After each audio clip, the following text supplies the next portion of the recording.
Groupe Commerce. C'est un espace multiservice érigé majestueusement en plein cœur de Bamako, rien que pour votre confort. Après une année de succès, le complexe scolaire Maître Bidi Traoré est ravi d'annoncer l'ouverture des inscriptions pour l'année scolaire 2025-2026.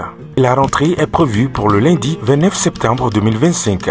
Au complexe scolaire Maître Bidi Traoré, nos enseignants sont reconnus pour leurs compétences pédagogiques exceptionnelles et leur capacité à écouter attentivement les besoins de chaque élève.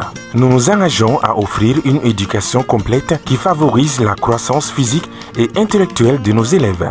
Pour assurer le bien-être de nos élèves, nous mettons à leur disposition une cantine proposant une cuisine malienne et internationale variée. De plus, nos dortoirs sont équipés de commodités relaxantes permettant aux élèves de passer leur pause et leur temps d'attente jusqu'à 17h de manière agréable. À noter que les inscriptions se feront au sein de l'établissement du lundi au vendredi de 8h à 16h. Pour toute information complémentaire, veuillez nous contacter au 93 65 81 87 ou au 70 70 80 38. Le complexe scolaire Maître Bidi Traoré s'est éduqué pour assurer un avenir meilleur. Battle Kene. Battle Kene, l'émission de danse pendant ses vacances tous les samedis à 20h sur M7 TV. Venez vibrer au rythme de Battle Kene, le concours de danse où 10 équipes s'affronteront chaque semaine dans des duels explosifs.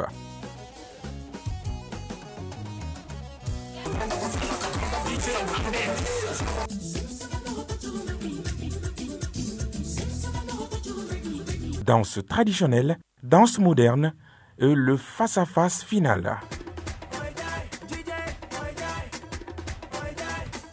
L'enregistrement en public tous les samedis dans la cour du groupe Renouveau à 18h, avec un jury d'exception pour départager les talents. Isiaka Traoré Boutelezi, Cheikh Karambe, Modibo Keita et Djigi Kouyaté. Battle Kene, présenté par Fousseni Kamara, Di Djamadjigi et Yuma Diallo. Battle Kene pendant les vacances, la danse prend le pouvoir sur M7 TV.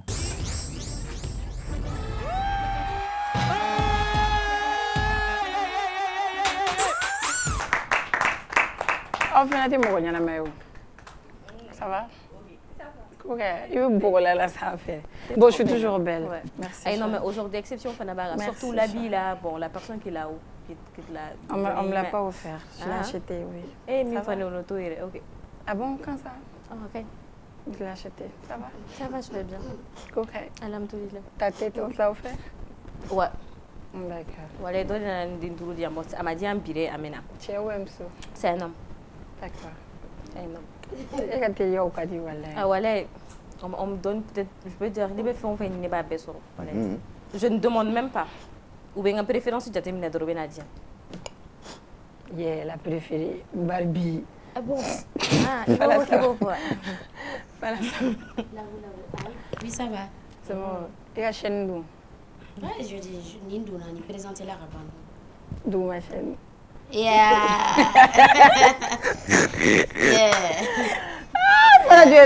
Tu es toute belle aujourd'hui. On t'a rendu hommage sur les réseaux sociaux aujourd'hui. À quoi communauté? Il veut faire un douille. D'accord. Ça va? Oui, ça va. Ça va. Madou, tu es moulé là. Tu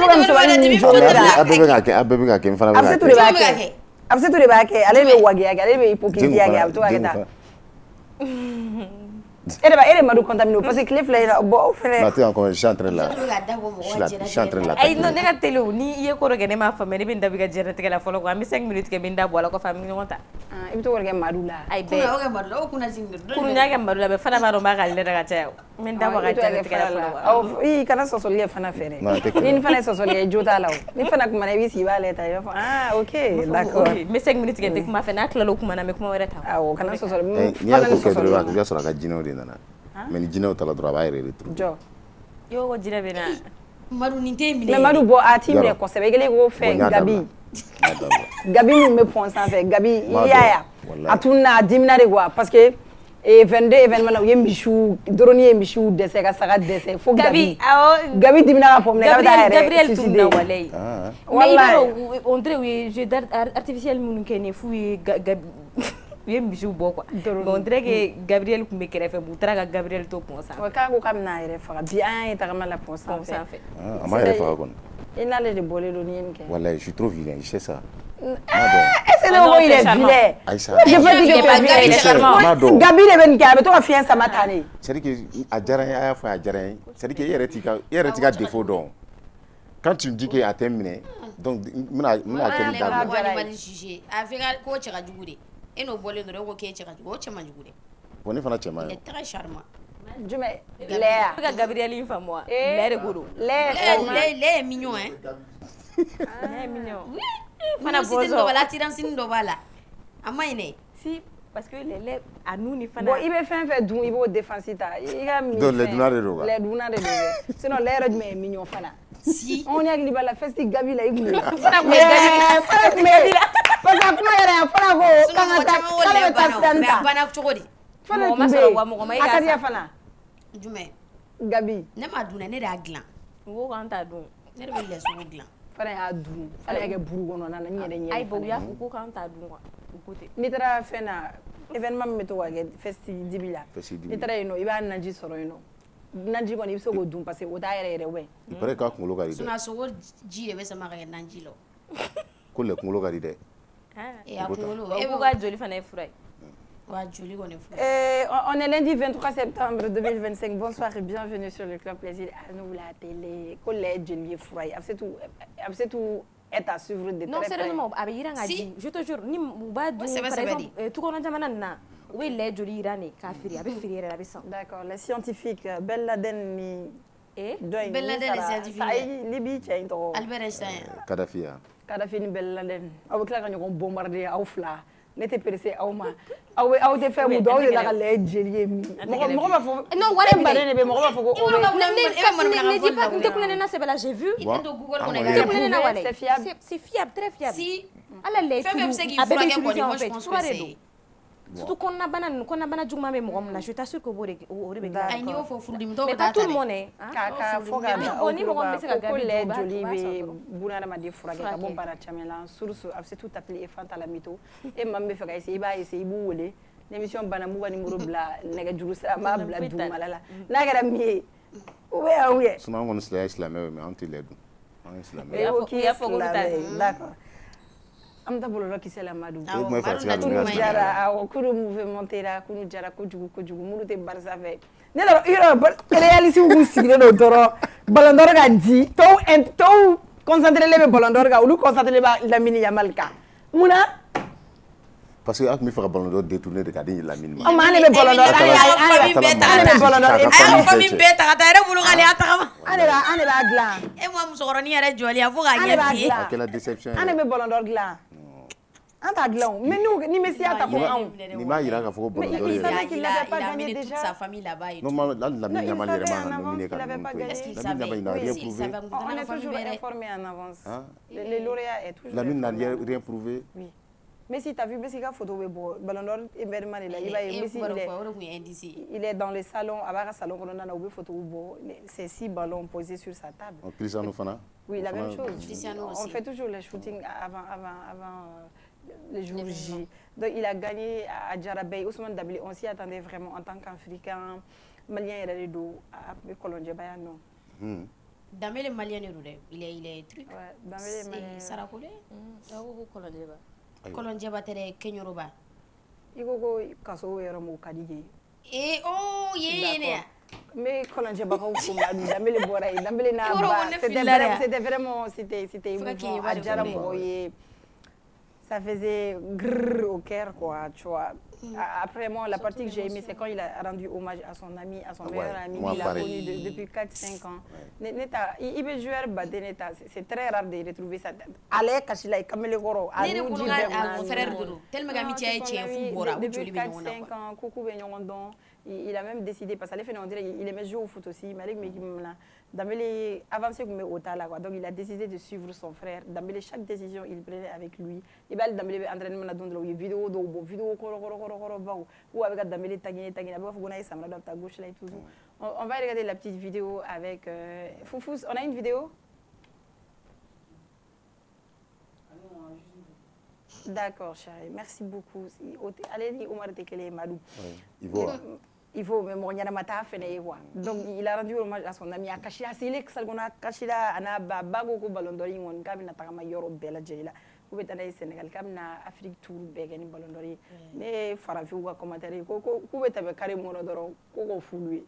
Lu perene do quoi. Maro ni baya ya tena be ivoirien animalien non ivoirien malien commentaire jugoro là. An bɛ ko sugu bɛɛ kɛ quoi commentaire ka di une vidéo c'est ça a y'a fɔ k'a bɛ taa dɔrɔn u y'o discours ta k'o bila dɔrɔn ko n'olu y'o sɔrɔ kare kɔnɔ k'u b'a nɛgɛ boli n'a ye n ko hali cɛ yɛrɛ ma na fɔlɔ a yɛrɛ il est malien mais bɛɛ y'a fɔ ko il est malien mais o ye dɔ yɛrɛ ka ni fɛn bɔlen don Dima sa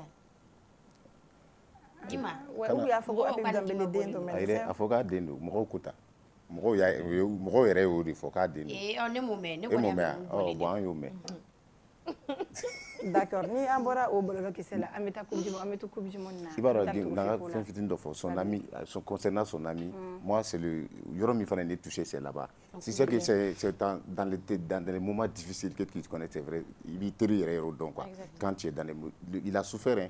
Waati dɔ kɛra à chaque fois il était blessé et son ami était là pour lui. A bɛ fɔ de ma teri et teri tun bɛ tiɲɛ de fɔ a ye quoi. O de ye teriya yɛrɛ ye ka tiɲɛ fɔ mɔgɔ ye pour que a tigi ka avancer. À chaque fois qu'il faisait des erreurs, c'est celui qui l'appelait, qui lui disait la vérité. Il y a une émotion qu'il a là et que ça l'a touché. Parce que c'était pas faux quoi. Mais quand tient foyer. Moi donc il va sur le terrain de l'eau. À te tient fille. Ni fait que à ni fait que n'a main habitué à Kata. Et ni a à cela, c'est grâce à cet ami là. Moi o yɔrɔ de fana ni fana touché kosɛbɛ kosɛbɛ kosɛbɛ. Ala fɔ ba bɛ Sumani ka Mali vie yɔrɔ la ko Sumani bɛ taa boîte ni fɛnw na ko teri jɔyɔrɔba de b'o yɔrɔ la a ye ci d'a ma o ko ninnu na trop. C'est de là? Oui. Le vrai? Bon. Le vrai, je pense. Mais à valeur de Bédi ou moi, je crois bien. Je pense qu'elle sait qu'à faire. Oui, je donne de la gata ferro.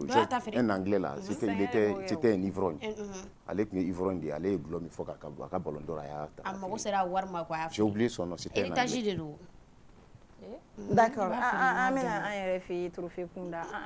Un féris ou tombé, un barrage de fer qu'elle a tombé coupe du monde na sama bali ala Mamadou Ali Libu. Sama bali on éliminé la première tour là. Lui, il est pas allé loin. Donc fin qu'on fait à boler qu'on fait à élimination qu'on fait à boire la vidéo qu'il a fait allez ça c'était vraiment pas du tout normal c'était purement mystique parce que ko ale mega jeuna fanga bela jeliri ala ye je mkeno amadeli ko fanga nyonda yan fait du sou kama mais ça n'allait vraiment pas du tout comme on a fait que ça n'allait pas donc il s'est exprimé à la fois avec Guélémou sur la Coupe du Monde qu'on a donc comment elle a boué ça tu peux pas tout le temps gagner t'as entraînement qui est tan au comment bader une fois la même donc moi sur la rafako ni on de la ça m'a bali fala ka teme. Oui, apparemment son père était félix également. Mais je pense que vidéo d'amener à Rennes, il faut que mi ka fala ou bien. Vidéo bon, mais à faire la mondiale là. Donc, entraînement, sinon il est champion d'Afrique quand même. Il est champion d'Afrique. Il est champion du Mali. Mais avec gagné fait que aucun tenir aucun débarras. Parce que vous faites des débats et puis faites tout aboula de quoi. N'êtes pas faut faire ça que mythique tout aboula. Ok, ça. Il est d'ici. Djengo. Ni bara ni fait ni sport nous. Tu t'entraînes, tu as les résultats. Barako inti ni barako est ça m'a sur africain trophée beta bien kono. Parce que on d'aller nos barako de là. Allez, on coupe du monde mi fait on met bara mi gata mais on na zéro franc. Tu fais du bon boulot. Tu as un résultat. Tu t'entraînes, tu gagnes. Ça dépend de ta croyance. Non, c'est que ne te fais pas sauver maman ça. Sinon, elle gagne fait que, elle gagne fait que. Pour que ma faut aller barrer des hackers. Mais avant faut quoi les entraînements de quelqu'un gagne. Il a joué comment? Il a dit, avant de jouer t'arrêter. Peut-être que ça arrive. Il ne devrait même pas dire ça. Pour moi, Manga n'y est fort quoi. Abi Ebekata Moromu fait, c'est des champions aussi. Non, il n'a pas indexé les joueurs. Il a parlé de ce qui s'est passé. Voilà, de son pays, de son entourage. Pour moi, ça ne valait pas le coup quoi. Comme c'est pour toi, c'est pas pour... Non, pour moi. sinon mɔgɔw ka croyance tɛ kelen fɛn dɔw bɛ yen an bɛ Afrique de kɔnɔna la réalité dɔw bɛ yen ni ala i bɛ dugawu k'i yɛrɛ i buruju bɛɛ ye ala k'i ni buruju bɛɛ faga ala kana mɔgɔ jugu ɲɛsin aw ma o de ka fisa i ma on dit que tiɲɛ tɛ ko bɛɛ la dɛ mais ko bɛɛ sun dɔ da manamana sa tiɲɛ tɛ ko bɛɛ la. D'accord. Mais c'est une réalité aussi qui peut être là mais en tout cas on va dire que a ka courage ta san wɛrɛ t'a la tuguni ni a kɛra n'a a sélectionné ka taga ka baara ɲɛnama kɛ ça sera mieux. J'ai écouté Buffalo, l'Ivoirien qui est en France, il dit qu'il les félicite mais allez enquêter de tête à quoi il ɲɛɲini ale ko ale bɛ les champions là minnu bɛ les champions Aïssa mi ka kɛ explication de d'i ma a ko les champions n'u bɛ compétition là ils peuvent faire plus de 2 mois u tɛ se muso ma u ka baara u bɛ entraînement dɔrɔn de kɛ et ils sont concentrés et il a même indexé la fédération malienne. Pourquoi? Parce que u y'u to yen u ka kuma parce que fɛn bɛɛ la psychologie b'a la.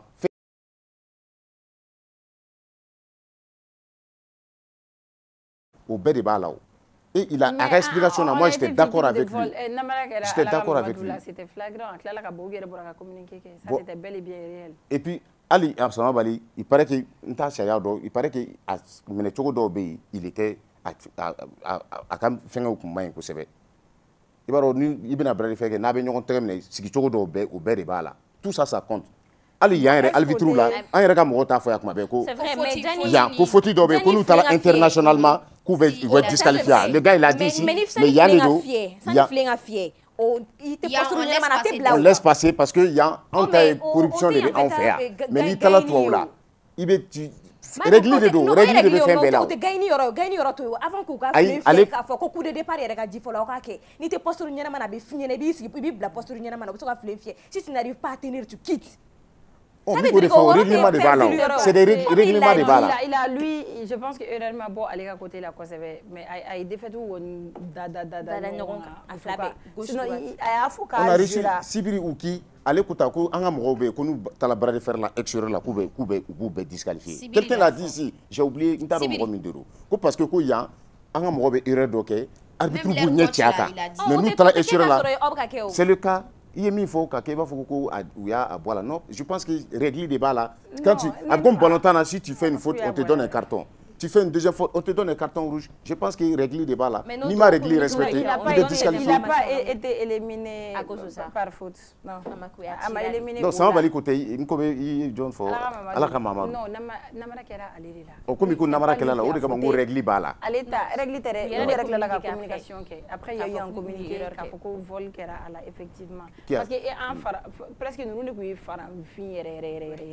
Il va se commander là uni do bébé non et qui bras de fer faire sous et communiquer do uni do bébé il va se au pays et arbitrage là quoi ni ma fona mana kera ngamo la forcément mais jago ya iba do ni parti privé qui est forcément madu et ka source on communique source mali yake bon chef voilà Féris international c'était international quand même akla la ka bokata ou même il allait plus jouer l'autre match parce qu'il s'est plaigné.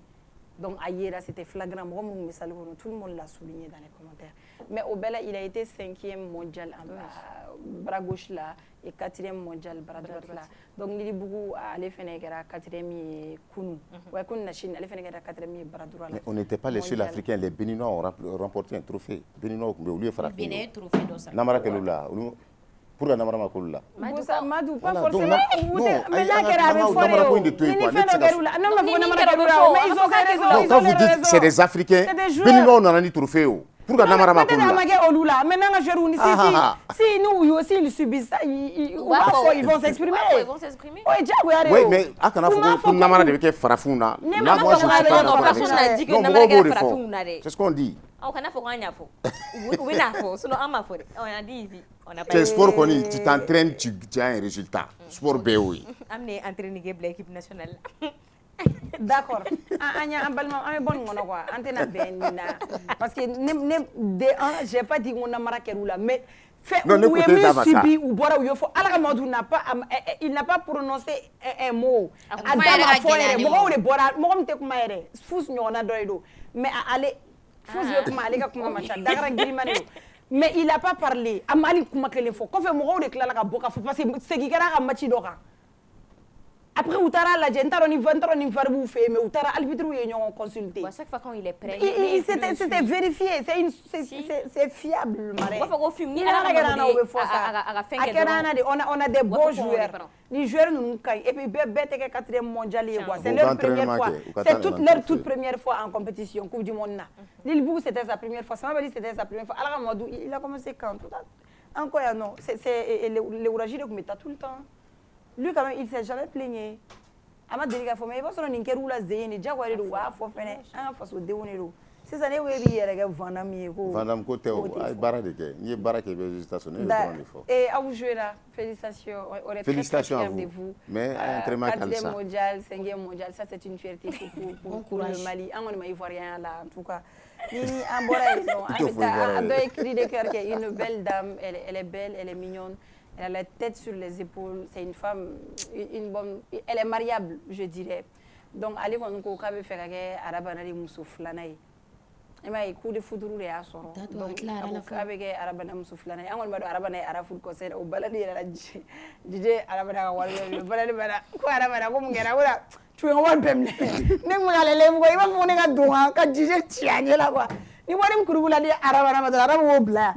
Oh, DJ me na quoi Arabana il va kala sa comme Sogote a ko ayi kete arafe afu ko wa a se ka be ka ko sa fo balen bale araba na nimisa damne ku ale ka wari bemne jide mi soro a ka chane parce que mo wole araba na fene jastaru a jatigi farman baw yo wole wi do wole kana wona na munumuna nyoko na ta futu la commentaire la abaka munum dorome kele amabo ka be takara jide ko jide ka ale soro ka buti la jide ko kale teta ere kaka na abla la quoi donc ori na wardi ko fala araba na ka warta ta dro ka ket jiji ko arabana kite wardi ay kata di kete arafa wari yo mi dira o mi ma ere wa bebo yorobela ka ke flé non il est amoureux en fait non il est amoureux on va regarder notre belle-sœur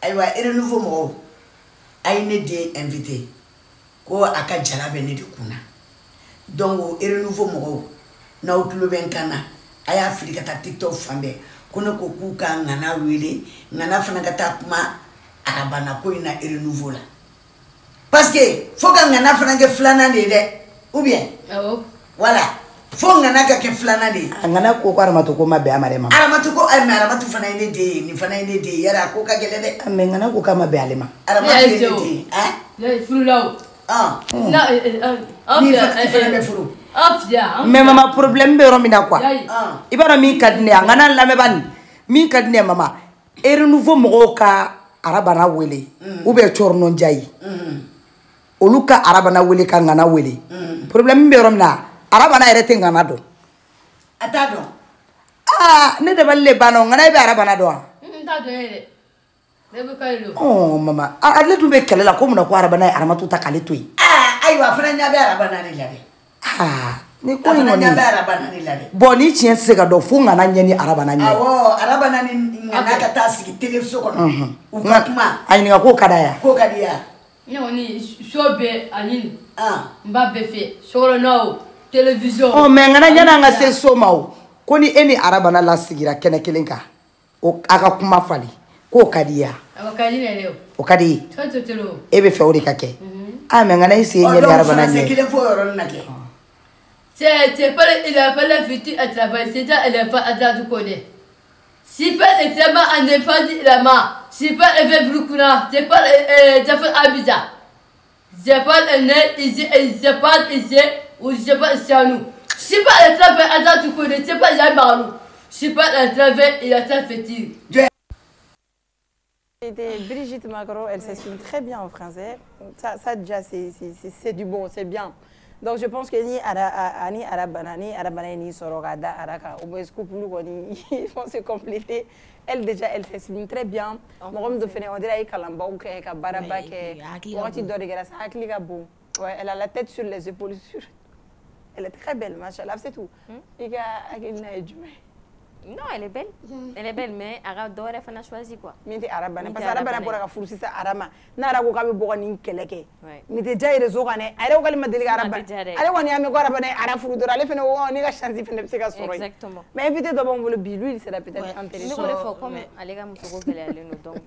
Surtout ale bɛ muso ɲini na moi même je ne y'a ŋaniya n'ale dɔrɔn je suis sûre qu'il va pas refuser parce que ale ko k'a mana kɛ muso sugu o sugu ye donc muso bɛɛ ye muso ye quoi muso ma bɔ muso la quoi a ka don i jigiya la surtout ni yɛrɛ pɛrɛnnen don du baara bɛɛ kama k'a bɛ télé furan ne t'a dɔn i bɛ télé furanni kɔni ce qui veut dire que baara ka d'a ye a baara dusukun b'a la et puis elle est en forme de l'homme entertainant ouais elle est très belle surtout a bɛ an hakili jigin Amsatou la kosɛbɛ ouais on se ressemble elle est très belle. Ah bon? Ouais, moi je pense que vraiment Anga mago tout là. Non, akana dawre nyina ko abara bana feke.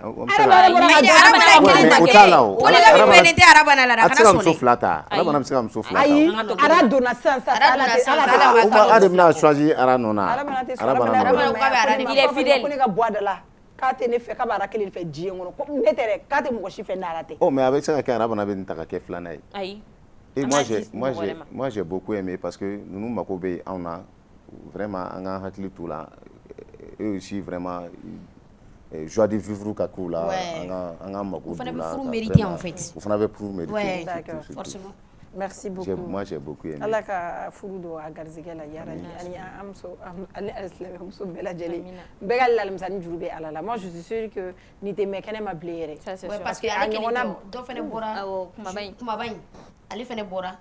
Ni wa ɲɔgɔnna bamanankan de don n bɛ fɛ ka fɔ an ka nin yɔrɔ to yen n bɛ taa an bɛ don concert kɔnɔ an bɛ don kunu tun ye le 22 ye an y'a fɔ cogo min na kunu on a rendu hommage à Lord Machiavelli.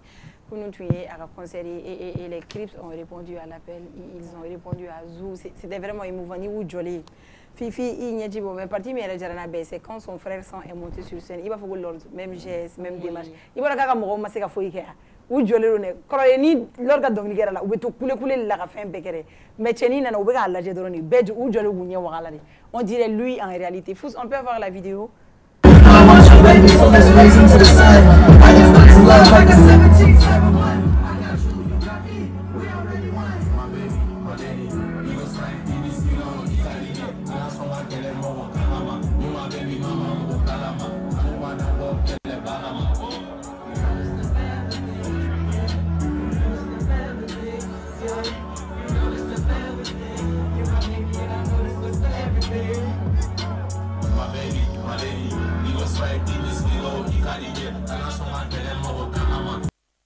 Même geste, même démarche, même coiffure.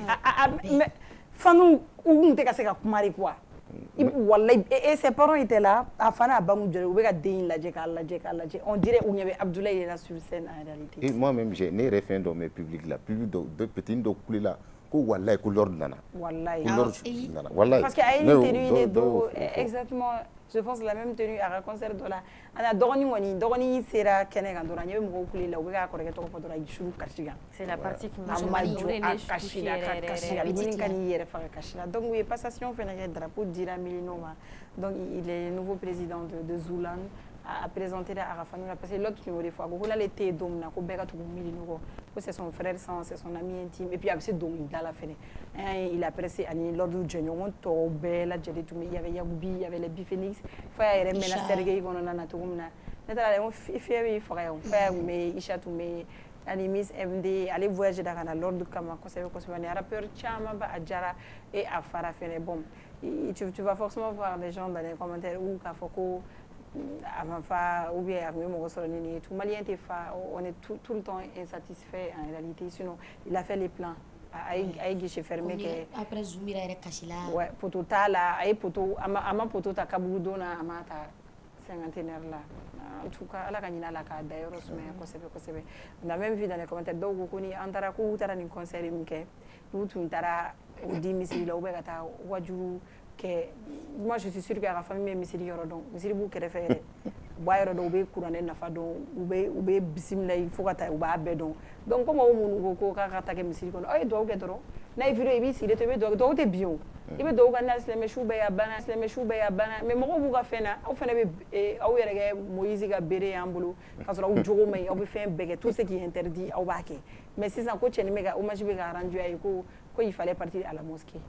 Non mais aw yɛrɛ fɛnɛ kan ka fɔ kosɛbɛ surtout a ma nɔgɔn dɔɔnin quoi et influenceuse minnu yɛrɛ publicité k'a k'u la les Zoumira les Mims an y'u ye depuis tilegan fɛ u b'a yɔrɔ la u bɛ ka communication ni fɛnw kɛ u kan ka féliciter u kan ka remercier surtout quoi hali bi mɔgɔw k'u hakili to Laure bɔ a kɔfɛ mɔgɔw la quoi sa petite sœur surtout j'ai vu Yakubi yɛrɛ ko je pense qu'il y a un message de lancer ko bɛɛ k'a lajɛ k'u kun ɲɛnɔ to a la et tout mais n t'a dɔn a kun bɛ fɛ ka mun fɔ après vidéo tigɛla et tout. Ou bien on va faire les points info Amine Arabi on va faire les points info. D'accord. Amita un bi point info follow là oui les pays de l'AES se retirent de la CPI. Les pays de l'Alliance des États du Sahel AES ont annoncé leur retrait immédiat de la Cour pénale internationale CPI ce lundi 22 septembre 2025. Le Burkina Faso, le Mali et le Niger dénoncent un manque d'équité. Par ailleurs, la procédure de retrait elle est faite par une notification officielle adressée à la Cour et selon les juristes, lorsqu'il y a cette notification, elle commence à prendre effet après un an. Avant de terminer le 22 septembre, nous avons encore lundi que les pays de l'AES, Burkina Faso, Mali, Niger et nous retiré CPI, la CPI mina les cours pénales internationales et Jamanatama bi soro akonnala. Mais quand determine fana ka foko processus de retrait koni ka be segata notification bolin ka officiel adressé à la cour ko notification nous bolin ko fait. Juriste fana ko ko akil no konna koni ko ni notification suku bora ko abe effet tayina fo appliquer di kon be damine sans killing temenin ko fait. Amedo ke alaka ke here. Ni amboro la méthode dissolution des partis politiques, le procès prévu demain.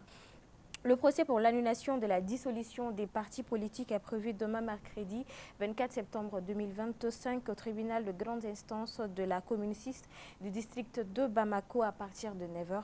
L'audience est publique. On se rappelle que par un décret, il a été mis fin à l'existence des partis politiques au Mali. C'est contre ce décret que plusieurs partis regroupés dans une alliance ont porté plainte devant plusieurs juridictions. Jusqu'ici, aucune n'a tranché le fond. À comme déterminé la dissolution des partis politiques kono kunye ka parti politique bela jaralenchi ko au procès konibeka chini inshallah au commune 6 kon na la never watiula au kum kon na la déterminé ka foko ko nyera be kon sur la déterminé ka foko afora ko ka parti politique bela jaralenchi ka bo Mali kon na o akilina de folen ko fe ma do ko ni farla nyonga nu fana be parti politique la ka foko oluma soni kuma ma okum kon nala o kon kum tara matama kurchama nyefe me kuru nu shi kuma songa transferi ke ma timina ka foko inshala go shini kambe kibare jonjon soro ala commune city kon nala ami do ke ala ka an klodo kibare dumana o fanana ni amborola. Que la douane saisit des viandes avariées de poulet. La douane annonce la saisie dans la nuit du 21 au 22 septembre 2025 de 600 cartons de viande avariée de volaille dans un camion Ben à Ngolo-Bougou. Ni amboro la mesure ratanga bi.info là. Antara indicateur du renouveau sont faits. Olukoko, le président de la transition au terme du défilé du 22 septembre, nous allons poursuivre ce combat pour la souveraineté jusqu'à la pacification du territoire national. Ni amboro la mesure ratanga information flanana no ye retrait des pays de l'AES et cour pénale internationale là ani anga journaliste bina okuma de force Sidi Kunta et bonsoir. Bonsoir. Bien. Sidi ça va? Oui, ça va. 22 Jara Sidi. Jara. D'accord. Sidi okum connaît la méthode 22 entre indicateurs sans faire le président de la transition Koko nous allons poursuivre ce combat pour la souveraineté jusqu'à la pacification du territoire national. Avec un monde fort. D'accord, mi fo ka woni ngalla ka plateau ka mago bela de l'info aga jemukan kan bago mbufu ibora ka fo tukum na Mali koni anga yere ma horonya ni o 22 septembre an meka anyene maya o kera kunu tenendo anyene maya kosobe d'abord mena contexte kono fo avant nga président nga kuma fo parce que kuma tiara doni kosobe donc parce que ambe contexte mi kono aka gelen wati na kosobe surtout bambaci walde tigela mako kelembe ka baga anga transporteur uma président restera da sera maka kuma konnana donc kelembe ka baga anga transporteur uma donc bo attaquer duguta sera nanuka donc kuma konnana do re ya yera ka fo ko o wati bi sena wati mina ko o manga ke 22 nyirama wati donc anga nyeshi oma abe famille ben yakilna de do jamana kono surtout ne bo de fo c'est très important ni mo mi yakilna fo donc o le ki anga tigine il faut ki anga ni ka famille surtout embrasser semaine nationale de la réconciliation là c'est ça ko beka ben dakilen du dakilen fe ben kilia bo ben kilia te sega sabati ka fo do yakilna di e ka fo mona e ni yakilna di e faso de jugude ube ebeta mo be de kungono wajibi da bi de kumba ka bo de fo do ane ka ngo de kun famille être solidaire avec lui kasi ka nam sega famille si ama am sega soutien ta kala tema ango o foy mais c'est pas an ka tigi neni ou bien an ka tigi bolo bɛ ka tigi yɛrɛ bɔ fasoden la donc o man ɲi kosɛbɛ n bɛ fɔlɔ k'o fɔ mais maintenant Mali kun mago bɛ na ne yɛrɛ ka faamuya la Mali kun mago bɛ na kosɛbɛ parce que n'i y'a faamuya an kun famana ni ɲɔgɔnna fêti ma kosɛbɛ 22 sira fɛ surtout ka taa kɛ boulevard de l'indépendance kan voilà donc o la c'était temps que an ka ɲɔgɔnna dɔ kun kɛ parce que même fɔ bamananw b'a fɔ ten komi ne bɛ n ka fɛn bɛɛ ta n b'a ta bamananw bɛ kuma fɔ kuma kɔrɔw don quoi a bɛ fɔ ten ko mɔgɔ t'i ba i ɲɛ koli ma ko a cilen don c'est vrai contexte ka gɛlɛn mais o t'an bali ko fɛn dɔw bɛ yen nɔ ko an tɛ se k'olu kɛ ou bien encore u b'a fɔ tuguni ko mugudenw o tɛ bara fɔ sa bolo bɛɛ n'a dayɔrɔ don c'est à dire minnu bɛ wulikajɔ la wulikajɔ tɛ dabila o mais nin fana ye fɛn dɔ de ye ka tasibila de kɛ parce que n'a fɔra ko 22 dɔn tɛ bala tɛ kɛrɛfɔ tɛ mais ka tasibila de don hommage dɔ de don parce que c'est une fête nationale d'abord fête nationale min don parce que n'i y'a mɛn ko Mali yɛrɛ Mali k'a yɛrɛ ye fo mɔgɔw k'u hakili jigin o de la k'a fɔ ko an kun tɛ an yɛrɛ bolo an bɛ dɔw de ka mara kɔnɔna na donc dɔw de wuli ka jɔ kɛ n'a bɔra nin yɛrɛ la yɛrɛ fête nationale tɛ yen ko Mali bɛ ɲɔgɔn sɔrɔ min na parce que kuma dɔw la mɔgɔ b'a confusion kɛ hali u bɛ 22 ta i n'a fɔ sɔrɔsiw ka fête donc n bɛ o précision fana di o la 22 ni sɔrɔsiw ka fête tɛ kelen 22 c'est une fête nationale c'est pour tous les Maliens sɔrɔsiw ka fête ça c'est le 20 janvier voilà bon ni 8 mars ta o ye musow ka fête ye n'i ye 31 ta ou bien o ye dɔw ka fête ye n'i ye seliba ni selideni ta o ye communauté de ka fête ye n'i ye Noël ni Pâques ta o ye dɔw de ka fête ye mais Mali bɛɛ bɛ se ɲɔgɔn sɔrɔ fɛn kelen min na o ye 22 di donc ça c'est une fête c'est pour les civils c'est pour les militaires donc o kan ka ɲɛnɛmaya n'an seko n'an damayira ye pour que ka fɔ fɔlɔ ye jumɛn ka tasibila kɛ ka se mɔgɔw ma minnu ye an ka indépendance ta ka di anw ma ka hommage fɛnɛ rendre u ye fête kɛ kun de o ye fɔlɔ pour la défilé de bɛ c'est une commémoration de do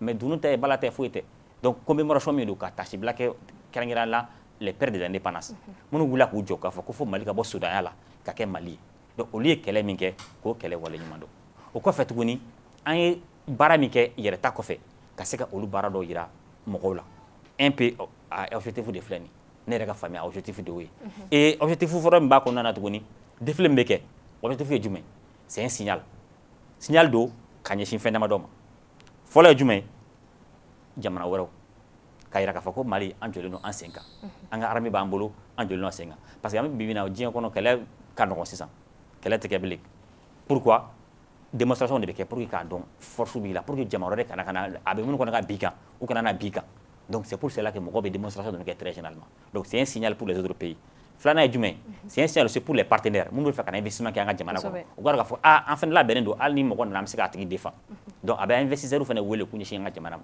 signal sabanan ye jumɛn c'est pour le peuple lui-même peuple ka rassurer k'a fɔ ko cɛw b'an bolo ni bin kɛra an kan minnu bɛ se ka an lakana c'est un peu pour rassurer le peuple et laban ye jumɛn ye président yɛrɛ ye min fɔ banbati wale min bɛ sen na a b'a kalama et wulikajɔw bɛ kɛ sen na toujours pour ka se ka dankari o wale ninnu na donc je pense que fête in bɛ se ka bila o minɛn de kɔnɔ donc ni minnu m'a faamuya o minɛn kɔnɔ n'u ye dɔwɛrɛ fɔ fana a y'o fana faamuya o hakilina kan donc maa si kana mɔgɔ si lagosi hakilina kan o ye ne ka faamuya ye et maintenant a ye signal min fana fɔ nin contrairement à Diripa parce que waati min na Diripa yɛrɛ communiqué kɛ an yɛrɛ y'a fɔ n ko Diripa tun man ka bɔ ka nin kuma modèle fɔ tan parce que déjà dɔw bɛ degun kɔnɔ maliyɛnw de don il faut montrer que o bɛ degun kɔnɔ an hakili b'aw la et an bɛ ka wulikajɔ kɛ pour que k'a bɔ yen président yɛrɛ seginna o kuma kelen de kan a ka kuma kɔni bɔra k'o de fɔ sisan a ko fɛn bɛ ka kɛ nin u b'a kalama wa u tɛna sigi u bɛna wulikajɔ modèle bɛɛ kɛ pour que degun bɛ se ka ban.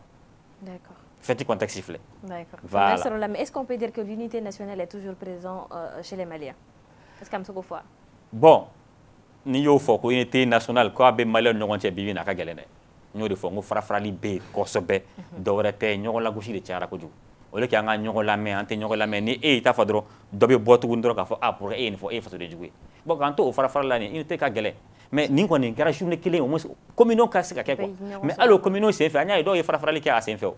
Parce que dɔw y'u profiter a fɛ par exemple u b'a se ka fɛn bɛɛ lagosi. Kosɛbɛ. N'i y'a mɛn ko 22 ko mɔgɔ mɔgɔ tɛmɛna nin o ye dɔ wɛrɛ kɛ o ye jamana ci. Ni an bɛ fête la an kan ka union sacrée kɛ est ce que waati ye mɔgɔ lagosi waati ye. Par exemple dɔw ka n'u kumana dɔrɔn démocrates lagosi a kɛra boulevard min sanfɛ je pense que c'est un démocrate qui a fait ça monument de l'indépendance min jɔra jɔn de y'a jɔ c'est un démocrate qui a conseillé y'a mɛ bɛ taa fleur bila monument de l'indépendance la démocrate dɔ de y'a jɔ y'a mɛ bɛ taa boulevard de l'indépendance kan dɔ de y'a o baara kɛ donc jamana baara ye baara dɔ de ye bɛɛ n'a ka rôle de don bɛɛ bɛ continuité i t'a c'est une continuité donc n'an bɛ fɛ bɛn ka to Maliens ni ɲɔgɔn cɛ gɛlɛya ka to yen an ka hakili to olu la et fête yɛrɛ kɛra bakuruba 3 ou 4 ɲɔgɔnna ne bɛ se k'o fɔ fɔlɔ kɛra jumɛn o kɛra ka taa dépôt bila monument de l'indépendance in na k'a yira k'a fɔ minnu ye an ka indépendance ta an ye anga hakili bula ambi tashi blaki kasuma munu ni bina akona ambi tashi blaki kasuma président fola kadam na odela ensuite ay revu des troupes ke ka yala ka troupe le kadam ne depuis mono l'indépendance la kata fo CICB dala so su jura bela donc ayo revu ke feti flana ke rajume mamu damado be no munu ye wala juma ke jamana ye wala juma donc kasuma décoration kera au konnan d'accord décoration quoi fait défilé sur la Katugu défilé civil et militaire et à la bani message mi passé c'est un message aussi pour que le Malien paye de combien nous amène à Wulika Joala donc voici un peu donc n'avait fait tout que l'un connaît en fait quand à Wulika t'as toujours rema en à Wulika fara lima ah ça une fois temps à la famille mais au temps au bon façon de jouer au temps que façon de jouer au temps que Malien là n'avait fait bien à kere voici un peu quand amike et jamana waro be en a fra au mangol toi surtout souvent nous faisons des messages où chamay et le scénario là où message ira chama ko anga frontière mon kera non tani ko anga fraternité ka koron o scénario ira o message chi ama no message ira ma mais ni do be ka fo de ça fait ko ni meta atek mu fay avec ami ken ay ndabla ni na fara le nous on a besoin de l'union actuellement on n'a pas besoin de division d'accord Famel Sorola sidi ko cour pénal international ko ASI jeklu kon bora ola Koko les raisons, moi j'aimerais que les raisons évoquées à Nifanani, Cour pénale internationale et Red Jor et Regiment. Bien, abe wati jambo ouye a réunion foloke Bamako ya, et kosa na outra réunion qu'on fait que Niamey, donc pour que kaseka ni faire aussi 5 ans. Ami fait follow famille depuis ASI blala 5 ans. Anga jamana saba no be kunglina yemi. Anga souveraineté akaseka bateau. Kanga ko damado be ko luke keleno foko harmoniser. Ça va na jumai.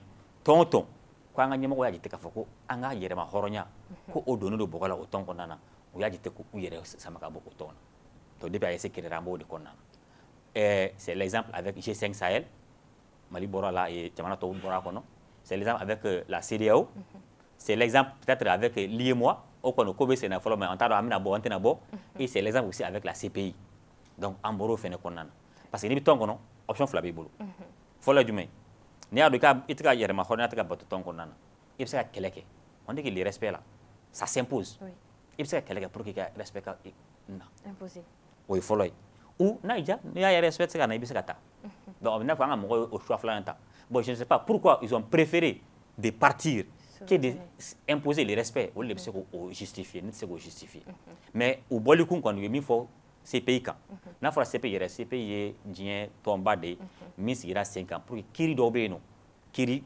kɛrɛnkɛrɛnna kiri 4 ɲɔgɔnna bɛ yen pour que ka se ka to ka o kiri parce que kuma dɔw la kiri dɔw bɛ yen jamana kɔnɔ a ka gɛlɛn jamana ma a k'a tigɛ soit jamana tɛ fɛ k'a tigɛ ou bien jamana compétence jamana bolo k'a tigɛ donc n'o n'a ɲɔgɔnna nana i bɛ taa CPI de la crime de guerre b'a la crime contre l'humanité b'a la donc agression d'un pays o n'a ɲɔgɔnna olu crime de bɛ ta CPI ka koto fe bon anga Mali a jité ka fako bon CPI kɛra instrument de min be jamana dɔ ka baara la u bila la baara min kama o to ko baara kɛ ka ɲɛ comme il le faut donc u b'a daja dɔw la dɔw be u b'a dagoya olu la ko dɔw n'a dabɔra o kama n'u fɔra ka kiiri tigɛ ko n'a kɛra ten cogo la olu be fɛrɛ b'u yɛrɛ ta hali communiqué kɔnɔ u y'a ko an b'a yɛrɛ ta sisan o fana erreur de kuma dɔw la an ka mɔgɔw be to k'o kɛ waati caman avec la CEDEAO ɲɔgɔnna kelen kɛ or dans les textes on dit que il faut une année n'i bɛ fɛ ka bɔ i bɛ notification de ci i donna la de a jabi bɔ la pays dɔw olu b'a deli ka don a la yɛrɛ donc n'an ko an bɛ bɔ a la an bɛ notification ci ma an bɛ fɛ ka bɔ a la donc ça prend une année kɔfɛ o b'a yira k'a fɔ ko an bɔra la. D'accord, merci beaucoup Sidi.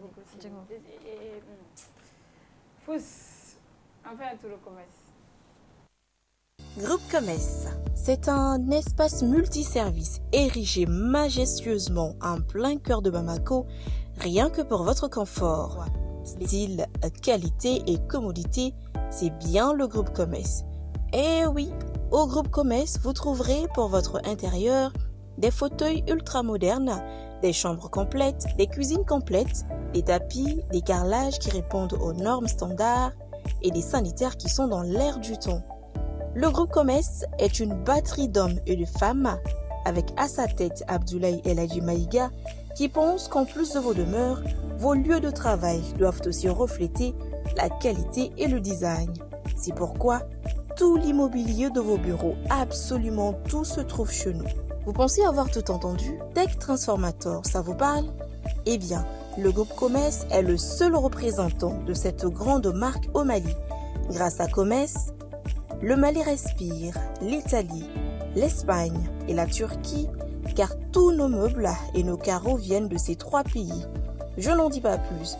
Je vous invite à venir voir par vous-même. Nous sommes à Amdalaï ACI 2000. Vous pouvez également appeler au 70 18 76 76, au 76 25 25 96 ou au 70 18 79 79 pour être davantage édifié. Une bonne journée réussie dépend d'une bonne nuit de sommeil. Et le groupe Commerce a ce secret, que votre tête soit posée sur les coussins de nos lits ou de nos fauteuils. Groupe Commerce, le commerce malien de l'espoir. Et tout le Mali te dit merci.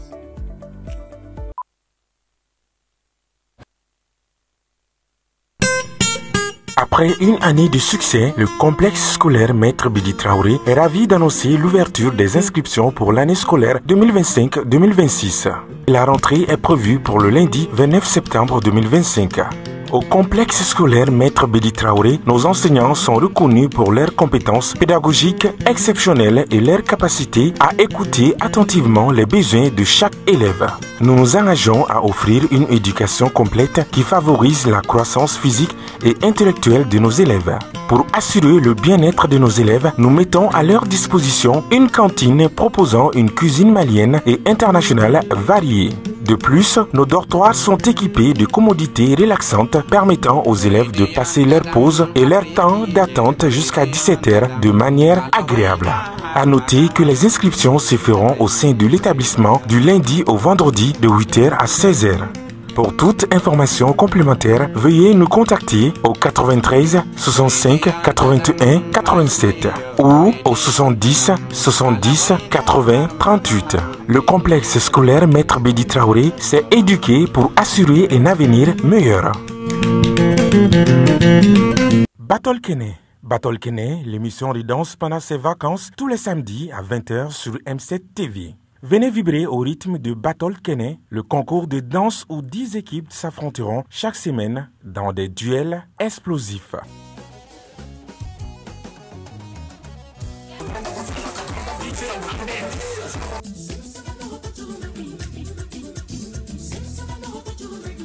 Danse traditionnelle, danse moderne et le face-à-face final. L'enregistrement en public tous les samedis dans la cour du groupe Renouveau à 18 h, avec un jury d'exception pour départager les talents. Isiaka Traoré Boutelesi.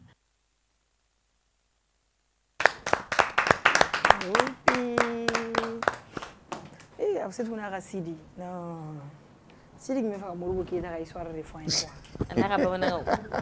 E fere bo to juya quoi. Il faut moi signer à ce qui rachi à la moi c'est toi fossile ka. Ka kaiti. E bo kita da. Aga tale nunu yera re. Tra bla bla ko.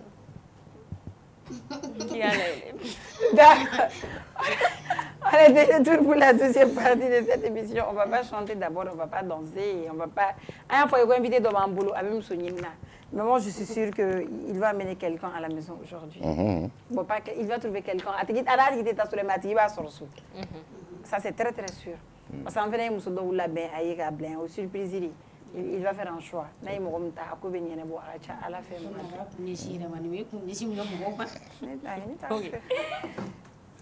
ay na mo gay muté calmé wu e me bibe ba kuma la ci ay fana bla pela ay ron gele doro fana yere kay so furu le wi jogo yere kay de ba o fane o ngoy jo mo nga retiré parce que ni nga gérer tien te fara ga j'ajoute une dizaine ate fara ale ta ga de donc dia na le ani ma u bena ta nyongo fe an yere bora an dadu dola an dadu mala o me se ga blani mnan ko nana ali fana ga inviter ani avse to be amo befu ne de la ga fongo fendo yagri bo wakati la d'accord donc en auto parenthèse la mec là où yoro fille quoi donc on va commencer avec deux personnes c'est des invités applaudissez pour mes invités on a Salif Amadou Diana c'est bien ça et Mariam Koulibaly ni me mo to déformer les o nga bas spécialité ni mo moye Georges mo ga Jean o nga kone au bismillah on les jabia jara ko djugu donc on est association pour la solidarité au profit des malvoyants des démunis et handicapés physiques on est association là donc amina kuma duire mo vous présenter né ni mo mi me jero mu fa association konona là d'accord Ok, d'accord. Ka aw bɛɛ lajɛlen fo. Foli diyara n ye. Ka tila ka émission in kanuba bɛɛ lajɛlen fo. Mɔgɔ mɔgɔ ɲɛ b'an na i ka kuma na. Ne ye Salifu Amadu Jara ye. Ne ye association pour les association AMS HDH. Ne ye au secrétaire général. Merci pour l'invitation. Merci beaucoup. Merci d'être venue. Madame Sidibé Mariama Koulibaly. L'association secrétaire général adjoint intégré. D'accord. L'année des Salfka adjoint intégré. D'accord. Bienvenue à vous. Merci. Mais l'association a existé depuis quand? Bon, tout d'abord, ñani anga do konnana ambi segi ka foli kɛ et surtout en filɛ ni wagati mun na ka tasibila kɛ ka se jamana in indépendance ɲinibaaw ma. O kɔfɛ ka foli belebeleba kɛ armée malienne et puis ka duwawu kɛ fɛn fɛn tora kɛlɛ in na civil fara militaire kan ala ka badabada dali nɔgɔya ye minnu banana ala k'u lafiya tɔn in bilala sen kan ani sisan cɛ à peu près kalo an bɛ ka taa kalo 4 de la. Ah d'accord, donc c'est une toute nouvelle association. Vrai, merci. Ok. Mais avant ça ton président comme ale yɛrɛ ma kɛnɛ sɔrɔ yan. Donc ale ye non-voyant ye hakilina in tun b'a la a bɛ san 20 bɔ yanni bi cɛ donc ale ka faamuyaw ni a ka hakilina jagabɔw kama o de kama n'i ye tɔn in ta k'a lajɛ anw ye maa kɛnɛw ye a kɔnɔna na mais banabaatɔw fana bɛ a kɔnɔ donc ale ka faamuya la k'a ye lujura ti den kɛrɛfɛ donc ale bolo ni ala y'a don mɔgɔ min garijɛgɛ la e man ka a miiri k'a fɔ k'e ye sokɔnɔfɛn ye ou bien nafa ti e la bilen f'i ka wuli ka jɔ de kɛ pour que i ka se ka wuli ka jɔ de kɛ pour que i ka se k'i yɛrɛ nafa ka se ka jamana nafa donc o miiriya ninnu ba ninnu talen kɔfɛ an nana ɲɔgɔn sɔrɔ o temps kɔnɔ an nana hakilina in jira an y'a dɔn k'a fɔ vraiment nin hakilina ye hakilinaba ye il faut que an ka fara a kan surtout n balimakɛ bɔra k'a fɔ video min passera yan nɔ c'est vrai souvent mɔgɔ dɔ b'an cɛ la maa si ka laɲini tɛ ka degun sugu dɔ sɔrɔ wa n'u y'a sɔrɔ fana u jigi fɔlɔ ye anw de ye u kan ka anw de kan ka far'u kan pour que ka se ka u bɔ nin degun kɔnɔ o de kama an bɛɛ y'an yɛrɛ sɔrɔ tɔn in kɔnɔ an nana an sigi an ye dɛmɛ caman kɛ k'a sɔrɔ tɔn tɛ donc an nana fɔ bon an ka essayer ka kɛ tɔn ye donc pour que an ka se ka banabaatɔw wele ka na ka se ka ale ye hakilina mun sɔrɔ k'a jir'u la i ka da i yɛrɛ la a ka ja ka se ka i yɛrɛ nafa an bɛ jamana min kɔnɔ ka tila ka se ka jamana yɛrɛ nafa o de nana ni tɔn in hakilina ye. Mais il y a un programme, un programme spécifique pour ces personnes-là, une formation côté à côté là, bara côté à côté là. Bien sûr, programme bien même tout de suite en cas d'activité d'OKE le 25 mois prochain.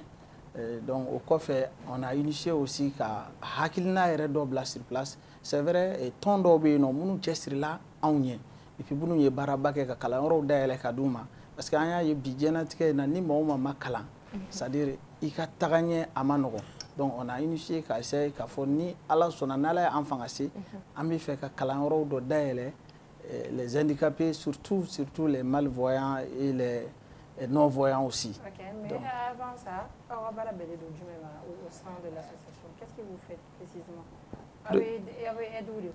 Vous cherchez de l'aide pour ces démunis? Voilà, c'est ça, on a aide de couiller et puis non seulement on a un message ou passer, on a sensibilisation que à parents avec tout le monde on a recensé donc à guerre ou la qu'on a accueilli jira ɲɔgɔnna minnu sera kalan ye ka fɛrɛ kɛ olu bɛ kalan cogo di et puis dɛmɛ mun kan ka s'u ma parce que an ka laɲini tɛ u ka sigi so kɔnɔ ka dɛmɛ sɔrɔ an ka laɲini de olu yɛrɛ ka se ka cɛsiri kɛ comme tɔn yɛrɛ président yɛrɛ bɛ cogoya min na bi maa kɛnɛ caman gulonnen don ale yɛrɛ la pour que u ka se ka kɛ ten nɔ u ka se ka u yɛrɛ ta u ka se ka denbaya ta et puis ka se ka fa ni ba ta parce que mɔgɔ bɛ den sɔrɔ ka jigi d'a ka sini de bon très généralement an y'a ye ne ni den sugu sɔrɔla mɔgɔ min bolo i yɛrɛ jigila bɛ tigɛ a la o de bɛ na ni den gɛrɛfɛ o de bɛ na ni kɔlɔlɔ baden donc maintenant ka parents yɛrɛ la sensibiliser k'a jir'u la k'a fiyɛ ni den ye lujura sɔrɔ kɔrɔ tɛ k'a ta banna jamanako la wa fana anw y'an ka faamuya la ani président ka faamuya la jamana jigi bi jamana den bɛɛ kan a kɛnɛma fara banabaatɔ kan wa a bɛɛ jɔyɔrɔ bɛ yen wa a bɛɛ kan ka contribuer jamana ka développement na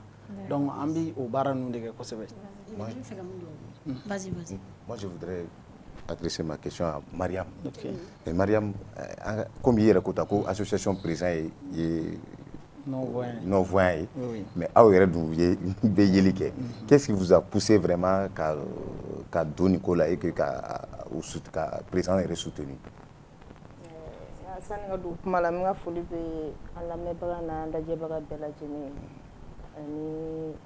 Association yɛrɛ kanubaga bɛɛ président ye non-voyant de donc anw bɛ ɲɛ bɛ ko la n'anw jɛna fɛn caman ma an ye baara caman kɛ ɲɔgɔn fɛ donc n'o tigilamɔgɔw ka kow nana an bɛ se k'a dɛmɛ sira o sira ye. Moi je pense que nous on est mieux placé pour ça parce que a ye degun caman traversé anw ɲɛna donc le fait qu'a y'olu traversé anw ɲɛna ne yɛrɛ muso ye bon muso minnu bɛ yen n'olu denw b'a situation kɔnɔna la qu'est-ce que précisément je peux dire que ne yɛrɛ denw don ne bɛ se ka mun kɛ sisan o caman bɛ yen nɔ u délaisselen don so kɔnɔna la comme Salifu yɛrɛ y'a fɔ cogo min na ba de ka degun ka bɔ a ko kɔnɔna la kosɛbɛ ni cɛw ye parce que ni baw de bɛ tile ban ɲɔgɔn kan baw de b'a tɔrɔkɔ n'a fɛnw bɛɛ lajɛlen kɛ donc ne ye muso ye ni e b'o situation na n y'a ka caman ye bon min ye président yɛrɛ ka condition ye an b'a kalama Dieu merci aujourd'hui ale fana ye initiative ta c'est une très bonne initiative parce que déjà que a ye éveillé conscience dɔ de ka anw yɛrɛ fɔlɔ parce que ça nous permettre ka idée dɔ a yɛrɛ dɛmɛ ni idée dɔw ye o ye mun ye a ko a yɛrɛ bɛ baaraw kɛ fana donc ale bɛ baara kɛ ale y'a yira lujura min b'ale la o t'a to ale k'i sigi so a ye muso furu a ye denw sɔrɔ bon pourquoi pas minnu b'a situation kɔnɔna la n'olu bɛ se ka dɔ k'u yɛrɛ u ka dɔ k'u yɛrɛ donc à peu près ne donna a la ni o idée n kan ka musoɲɔgɔn minnu dɛmɛ olu n'u denw bɔ a degun kɔnɔna la parce que ale ye chemin min traversé an bɛ se ka pour que olu bɛ se ka o degun ninnu to yen cogo olu éviter ka taa ni sira Dirisa yɛrɛ ka sira ye cogo min na. mais Salif ko sisan ko pardon Salif ko sisan ko mɔgɔ caman sigilen don président na et pourtant ale ye non-voyant mais mɔgɔ minnu sigilen olu bɛ yeli kɛ yan n'u sirilen don a la. si muso b'a bolo a woloba bɛ yen a fa bɛ yen olu sirilen b'ale la en plus a bɛ baara minnu kɛ a yɛrɛ ka a bɛ sɔrɔ k'a la. ban bɛ fɛ ka kuma baara yɔrɔ de kan a bɛ baara jɔn kɛ. Dirisa bɛ safinɛ dilan. Voilà n bɛ fɛ ka kuma o yɔrɔ de kan. a bɛ karamɔgɔya baaraw kɛ a tɔgɔ de Yasini karamɔgɔ Dirisa Tarawele donc a bɛ moriya baaraw kɛ quoi mɔgɔ wɛrɛw bɛ yen min bɛ se ka hali bolola baara wɛrɛw kɛ min tɛ ninnu ye minnu bɛ yen minnu tɛ fɛn ye parce que non-voyant bɛ yen ani malvoyant bɛ yen fana donc a situation na n'an sera k'olu dɛmɛ Dirisa sera ka bɔ cogo min na da min fɛ o da bɛ se ka anw fana bila ka tɔw dɛmɛ ni o sira ye ka sira yira tɔw fana la nin sira in de ka ɲi a bɛ se ka taa ni nin sira ye. D'accord. Mais vas-y. Mais sisan Ija mɔgɔw b'a liyɛmɛ cogo di parce que an b'a ye k'a fɔ lujuratɔ mana fɔ surtout côté ɲɛko an hakili bɛ taa Ija de la directement donc an n'olu ka liyɛmɛ cogo da ni n'a sɔrɔ État kɛlen bɛ ka aw ka nin association ye ni État b'a ko kalama et puis n'a sɔrɔ État bɛ ka soutenir. Bien sûr i ka o ɲininkali diyara n ye kosɛbɛ ka foli bila Ija baarakɛla bɛɛ lajɛlen et puis ka se a ɲɛmɔgɔso ma. Effectivement, le moment même, avant que l'association soit créée, à ce moment, le président a mis un effort à moyen. Donc, on a fait Ija plusieurs fois. Même il y avait un moment, on a donc Ija là, et puis le problème de quand il y a des barraques minana, on a barra monoke ou produit nunuka. Donc maintenant, on a ici, on sait que on a au cola. Ani Ija bɛ ɲɔgɔn kalama kosɛbɛ an bɛ fɛn o fɛn kɛ Ija b'a kalama et puis président yɛrɛ ka dɛmɛ bɛ se Ija la effectivement mais ale ma bɔ Ija la non ale ma bɔ Ija la lui ale ma bɔ Ija la mais après kow fɛn a yɛrɛ y'a ye a wulila ka se a Ija kibaruya mais a wulila ka se yen nɔ ne j'étais présent à ce jour an échangera difficulté minnu bɛ yen degun minnu bɛ yen ani miiriya minnu bɛ a la à ce jour même olu yɛrɛ de ye an orienté vers k'a fɔ ko est ce que a t'a essayer a ka nin kɛ jɔkule parce que hakilina minnu bɛ aw la vraiment nin bɛna se ka dɛmɛba kɛ anw yɛrɛ ye donc i ye jamana ka ko min fɔ bon on peut dire an ma jamana ka dɛmɛ sɔrɔ pour le moment mais jamana ye récépissé d'an ma ça veut dire que an b'a bila an kunna k'a fɔ ko jamana bɛ an kalama donc maintenant mais an ma dɛmɛ sɔrɔ ka bɔ jamana ka yɔrɔ la pour le moment an bɛ fɛn o fɛn kɛ an b'a bɛɛ kɛ ni an yɛrɛ ka moyen de an b'a bɛɛ kɛ ni an yɛrɛ ka moyen de mais laɲini ye jumɛn ye laɲini belebeleba ye mun ye c'est-à-dire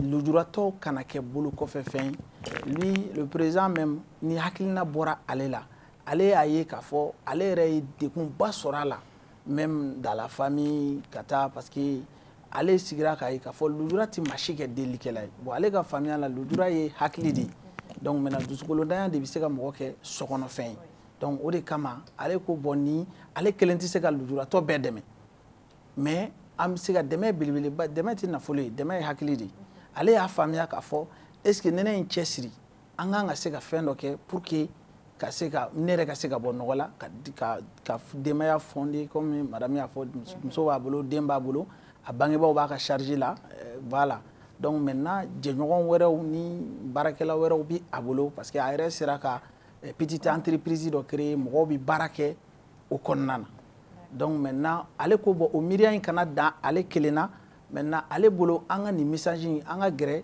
an ka kuma ɲɔgɔn ye an ka ɲɔgɔn lakunu lujura ala y'a don minnu garijɛgɛ la u k'a dɔn k'a fɔ ni bɛɛ bɛ se ka nin ɲɔgɔnna kɛ et puis aussi an b'an profiter ka jamana fo parce que on peut dire k'a fɔ jamana ma lujura ko in fana kɛ bolo kɔfɛ fɛn maintenant loi kɛrɛnkɛrɛnnenw tara a kama mais jamana tɛ se k'a bɛɛ kɛ jamana ka bon jamanadenw ka ca et puis lujuratɔ fana a ka ca maintenant an ka laɲini o ye laɲini filanan fana ye mun ye ka se ka a kunbɛn parce que dɔw bɛ yen nɔ comme an y'a fɔ malvoyant bɛ yen non voyant bɛ yen et puis lujura qualité wɛrɛw bɛ yen tuma dɔw la dɛsɛ bi mɔgɔ kɛ lujuratɔ ye et puis tɔn in kɔnɔ n'i y'a mɛn aussi n'i ye a ta i b'a dɔn k'a fɔ dimini fana b'a kɔnɔ mɔgɔ dɔ bɛ yen a sen ka kɛnɛ a bolo ka kɛnɛ mais i b'a sɔrɔ ala yɛrɛ de garijɛgɛ dɔgɔya bon olu dɛmɛ bi a kɔnɔna na o kɔfɛ an y'a ye c'est vrai président ye non voyant ye maintenant a sigilen miirila fana k'a fɔ est ce que an tɛ lujura tɔ bɛɛ don a kɔnɔ wa parce que lujuratɔ olu mago bɛ dɛmɛ na cogoya min na lujuratɔ bɛɛ mago bɛ dɛmɛ na ten donc maintenant o de kama an ye handicapé physique ta an ye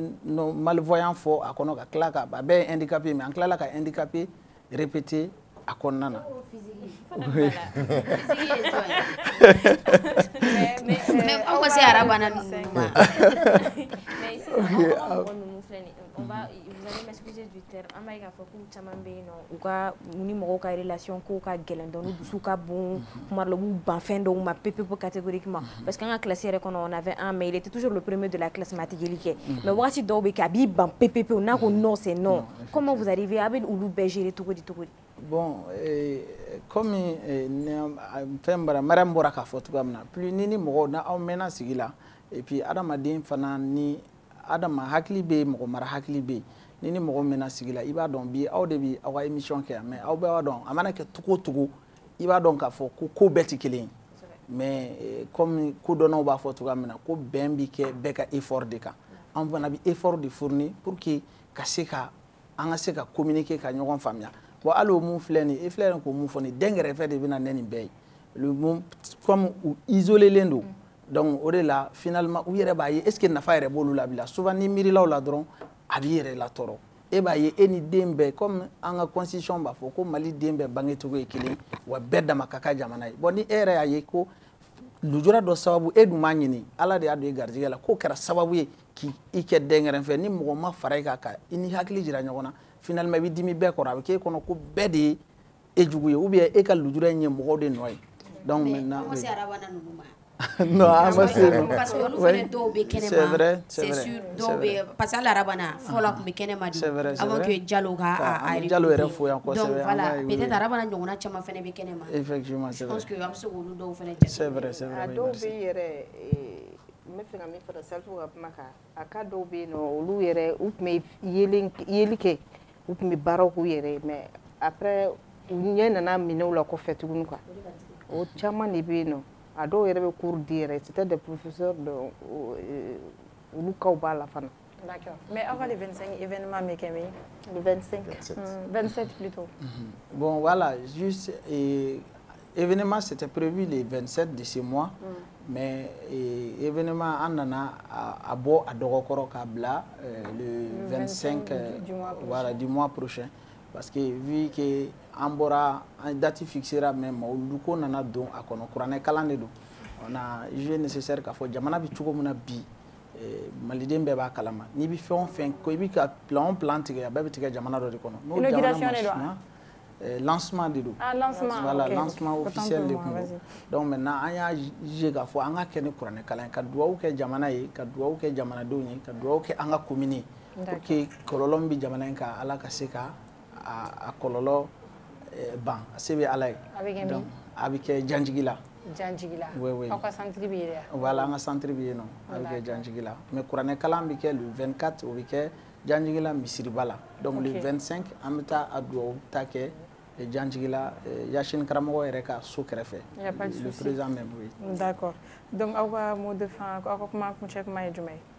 Bon an ka kuma kuncɛ kuma na an bɛ aw yɛrɛ fo an bɛ dugawu kɛ ala ka aw bolo mɛn aw ka baara in na a k'a bila kɔrɔya aw kana bila dɛsɛ ka émission in kanuba n'a lajɛba ka u bɛɛ lajɛlen fo ka welewele da kɛ ka se maliden bɛɛ lajɛlen ma et surtout lujuratɔw masaw parce que lujura a ladonni ma nɔgɔ fiyewu wa fana u k'a dɔn k'a fɔ ni ala ye a don mɔgɔ min garijɛgɛ la i ta ma ban fiyewu adamadenya la maintenant u k'u bolo don u kɔrɔ et même hali ɲina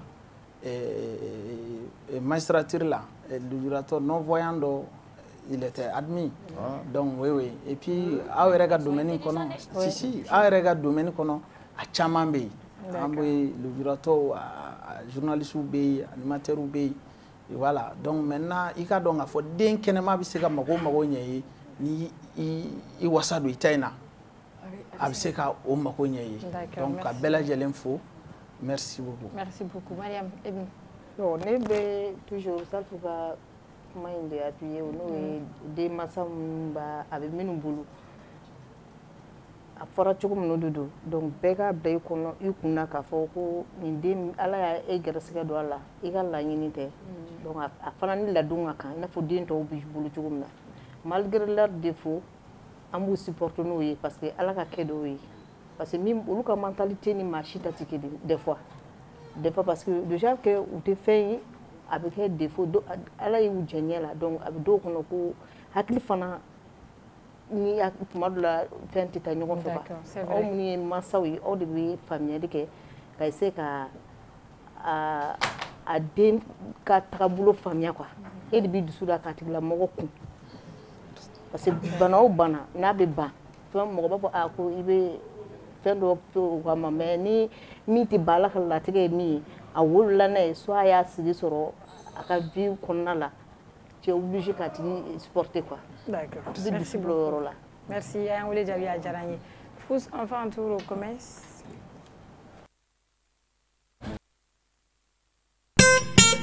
Après une année de succès, le complexe scolaire Maître Bidi Traoré est ravi d'annoncer l'ouverture des inscriptions pour l'année scolaire 2025-2026.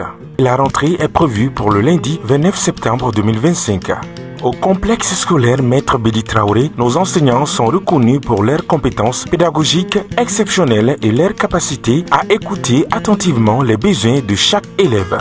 Nous nous engageons à offrir une éducation complète qui favorise la croissance physique et intellectuelle de nos élèves. Pour assurer le bien-être de nos élèves, nous mettons à leur disposition une cantine proposant une cuisine malienne et internationale variée. De plus, nos dortoirs sont équipés de commodités relaxantes permettant aux élèves de passer leur pause et leur temps d'attente jusqu'à 17 h de manière agréable. À noter que les inscriptions se feront au sein de l'établissement du lundi au vendredi de 8 h à 16 h. Pour toute information complémentaire, veuillez nous contacter au 93 65 81 87 ou au 70 70 80 38. Le complexe scolaire Maître Bidi Traoré s'est éduqué pour assurer un avenir meilleur. Battle Kene, l'émission de danse pendant ses vacances tous les samedis à 20 h sur M7 TV. Venez vibrer au rythme de Battle Kene, le concours de danse.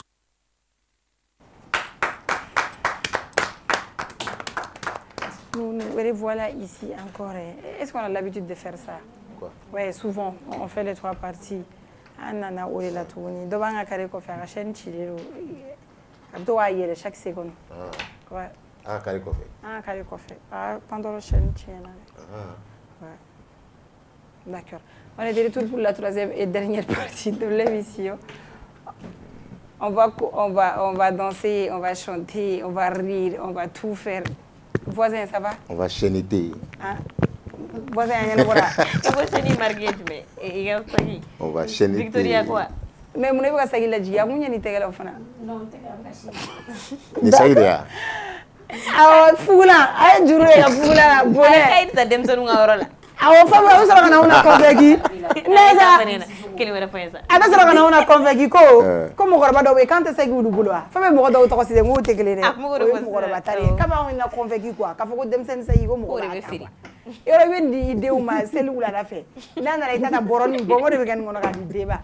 Donc il y a allé à Taoussawala là avec la madame présenter à la bien puis il faut que tu le vois avec mes chénis na allez ni à Balmaké ou bien comme dit ils sont très très forts ou faire nana oui stack donc d'accord avec musonini na chere do che kwa fashi nambe ba no la avec muso kwa fashi quoi be fashi là chi non c'est vrai ay ouais fa kan ngora mare ko quoi fashi odo wallahi billahi chi ouais moi je parle bambara très bien ay nay jage mais monsieur quoi fashi che quoi fashi ole madame Mbolo marutu alors allez sorcier les sorciers c'est un jeune homme il est mignon il a la taille il est beau d'accord il est très charismatique fana ya tola si fana ko il est attirant fana ya daka donc nambolo la meta tolo yoro la tolo fene be auto ke la tolo na ka gafu jugu ye tolo be mega airport ye fembe ya awa tolo kan mebe tolo tolo be ke la bebe tolo ri kana sama sa tolo ça va tolo bon c'est ka tolo fama fugo tolo ri tolo kan mebe tolo wallahi mala tan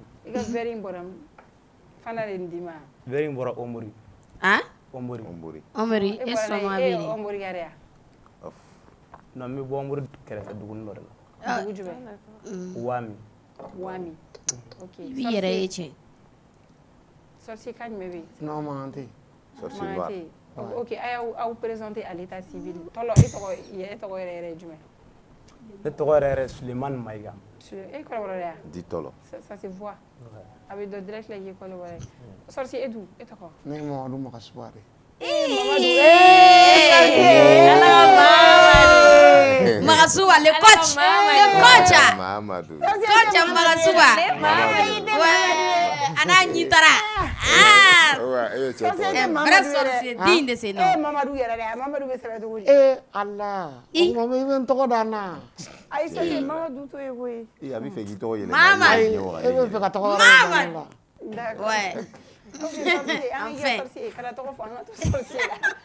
Mamadou ça enfin Mamadou digne de ses noms Allah iwaro ibe ga agili jigi Mamadou de la Mamadou c'est le même Mamadou aussi kana si Mamadou c'est le même Mamadou calme comme je vais te dire Adam ne majme vidéo que Adam ne majme pour vidéo que 2021 awa il a abonné avec John la TikTok sans fait 1,6 million 1,6 million d'accord ay groupe de parce que ya oucha mani vidéo que on fait ouais bon on le groupe là depuis au début mais pour le moment groupe t'es bien une jom groupe là bon mo be Cartel King avec TikTok on allait fana avec réseau ben OK là ne no le groupe là mais si ça continue et quel est le béga à la bara bon beniga continue de depuis comment allez voilà mais ça va de vidéo que on fait et ni sorcier ani mo ko rewo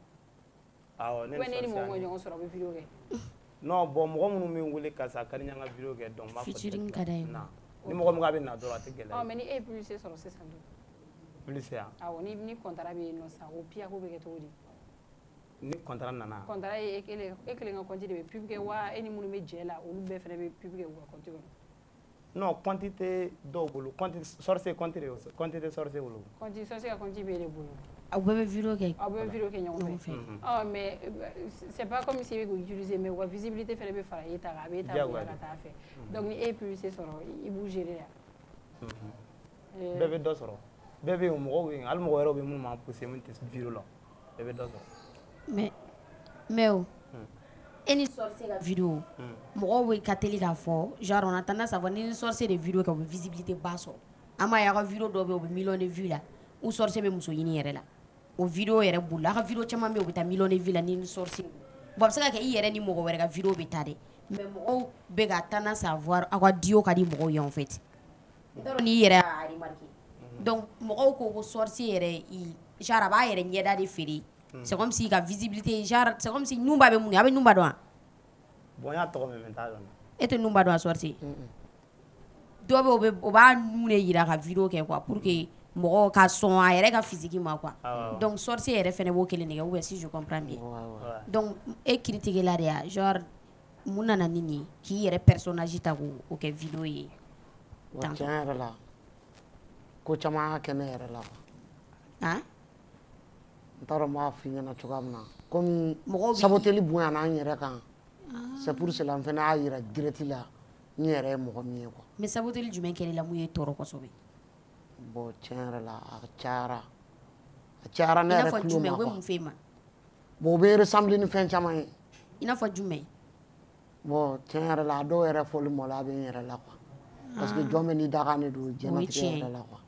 c'est pour cela tɔlɔ yɛrɛ ye n ye a y'a ye wa dɛmɛ kelen min bɛ se ka se nin ma. o ye comédie ye. o ye an ka gɛrɛ ɲɔgɔn na an ka baara de kɛ. mais e san joli. ne ya tiɲɛ yɛrɛ la ne bɛ mɔla k'an si bɔ parce que n ma muso sɔrɔ fɔlɔ a kana na. ayi i san parce que dɔw bɛ k'a fɔ k'i tɛ denmisɛnnin ye. awɔ n tɛ denmisɛnnin fɛnɛ ye o. n tɛ denmisɛnnin ye. muso ko in ka gɛlɛn yɛrɛ de wa. bon a ka gɛlɛn yɛrɛ de parce que ne ye fantanden de ye bon tɔlɔ yɛrɛ de bɛ ka n fɛn dɔɔni ka na travailler sinon n ye baara fɛn fɛn kɛ bon ma wari sɔrɔ a la min bɛ se k'a diyara n ye. mais i tɔɔrɔla muso ko la dɛ. wayi n tɔɔrɔla kojugu. muso tɛ ka sɔn i la. bon tiɲɛ yɛrɛ la. i ma deli ka kɛ couple la. bon n bɛ bɔ muso nɔfɛ mais wariko de b'a sa quoi. wariko foyi tɛ ɲɛda tɛ foyi tɛ foyi wari. t'a sa ni wariko tɛ fantanya de don. e tɛ baara foyi kɛ ni. n bɛ baara kɛ. i bɛ jumɛn kɛ. j'ai fait la mécanique gros moteur. mais i yɛrɛ ka yɔrɔ de b'i bolo bɛ mɔgɔ. non n bɛ baara kɛ mɔgɔw ye bon komi n fanga ka dɔgɔ dɔɔni. i y'o baara bila de ya. n m'a bila n bɛ baara kɛ. mais e ye kalan kɛ yan. bon n ye kalan kɛ dɔɔni. i danna niveau jumɛn la. 6e.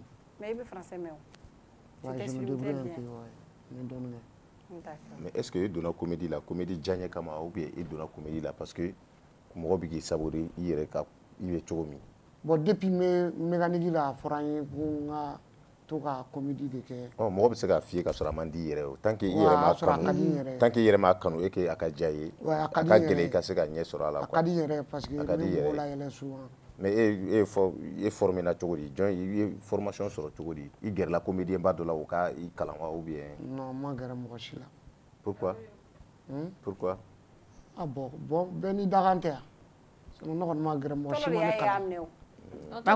tɔlɔ de y'a tɔlɔ voilà e yɛrɛ tɔlɔ e y'a ye e ka impression kɛra jumɛn ye fo k'a gɛrɛ i la. bon an bɛ ɲɔgɔn dɔn a mɛnna an bɛɛ bɛ senu depuis salon na senu tuma bɛɛ n'an ye ɲɔgɔn an bɛ vidéo ko kuma fɔ bon ne tɛ temps sɔrɔ parce que ne bɛ baara kɛ bangɔni na ka segin ka na senu. e bɛ mun kɛ. e bɛ saga de feere ani misi ani ba. wari b'i kun dɛ. n bɛ débrouiller wari bɛ n kun wa. d'accord sisan kana ɲɔgɔn baara yɛrɛ fɔ n ye commissaire de.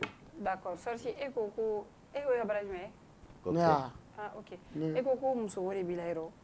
muso candidat 3 bɛ ne bolo yan ni minnu yir'i la i b'i ka choix kɛ yan mɛ n bɛna muso 3 afficher i kɔfɛ. bon sisan yanni ka na ni musow ɲɛ yira ni baara ɲɛ yira fɔlɔ comment je vais gagner l'argent d'abord. ayi mais ninnu bɛ sɔn i la hali ni wariko tɛ o de la e ko ko wariko a yirali la wariko tɛ ninnu ta ye. ayi wariko don dɛ. u tɛ taa i nɔfɛ bi o e bɛ k'u pilasi la. a lajɛ dɔrɔn wariko de don. ayi ninnu ta tɛ wariko ye. olu yɛlɛ tɛ ne intéressé wari bɛ sɔrɔ cogoya min na. on peut avoir l'image d'accord ni mɛ yan ni tɔgɔ ko Cam ni ye Awa Cam ye ni ye Baco ye allergie ni tɔgɔ ko Abisetu Tafile. ah e yɛrɛ dara la ni jɔnni bɛ se ka sɔn ne la ka sɔrɔ wari tɛ. parce que kuma de kɛra u fɛ depuis ma na. sisan e de b'i ka choix kɛ dɔrɔn u bɛ sɔn. ni mun ka di ye dɔrɔn e k'a fɔ an fana ye plateau de ye an fana y'o engagement ta yan. u bɛ k'u lɛ ta. n tɛ se ka sɔn ne la tan. u bɛ sɔn sa ala dɔ fɔ sa i fana i tɛ muso fɛ dɛ. ah n bɛ muso fɛ dɛ. mais dɔ fɔ dɔrɔn e yɛrɛ ka dɔ lajɛ dɔrɔn. arasa bɛ nin kunna. bon yɛrɛ te bɛ ka briller cogo min na dɔ filɛ nin camancɛ la o nugulen don allergie yɛrɛ b'u la o nini dɔ filɛ nin jumɛn i taper dɔ tɔlɔ i sen bɔ a la ayi tɔlɔ i da bɔ a la ale bɛ taa muso furu bɛɛ de bɛ taa mais a daminɛ tun man d'a ye o a daminɛ tun man d'a ye jɔn sinon yan'a ka image bila i tun ma sɔn mais i sɔnna sisan a bolo mun yira dɔɔni minɛ mais mara ko jɔn tɛna sɔn n'a télé quoi k'i ka kelen ta tɔlɔ sorcier ni si tatɔ t'i nɔfɛ su in na so kelen ta dɔrɔn wa n'u taara fɛnɛ bɛ fo dɛ n'a tila e ko ko jɔn mais dɔw ta kɛ n'a bɛ fo a bɛ kɛ o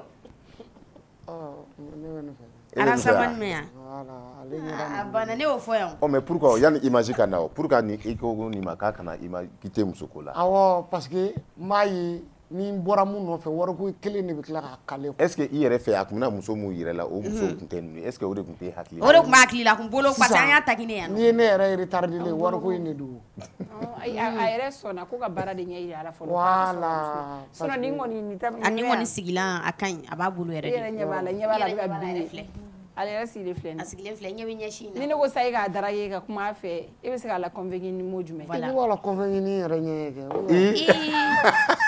fɛn kɛ vas-y a lasɔ i yɛrɛ ye quoi jouer quoi ka jouer a ka sɔrɔ bon comme ne yɛrɛ fɛnɛ fantan bɛ yen n'a bɛ sɔnna bon o de kɔni i bɛ se ka mun ni mun k'a ye e yɛrɛ i ka point fort ye jumɛn ye bon ne bɛ se ka baara sugu bɛɛ k'a ye i bɛ baara k'a ye awɔ hali n'a ko k'a fini ko sɔgɔmada fɛ ka sɔrɔ ka i b'a ko tu es romantique aussi a bɛ sortie i bɛ sortie kɛ i nɔ o yɛrɛ ka di n ye kojugu mɔgɔw k'a dɔn ko muso bɛ n fɛnɛ piscine ni fɛn ninnu ka di a bɛ taa o yɔrɔ ninnu bɛɛ la mais i ka kow bɛɛ ka ɲi yan cɛya côté n ka fɛn bɛɛ ka ɲi tout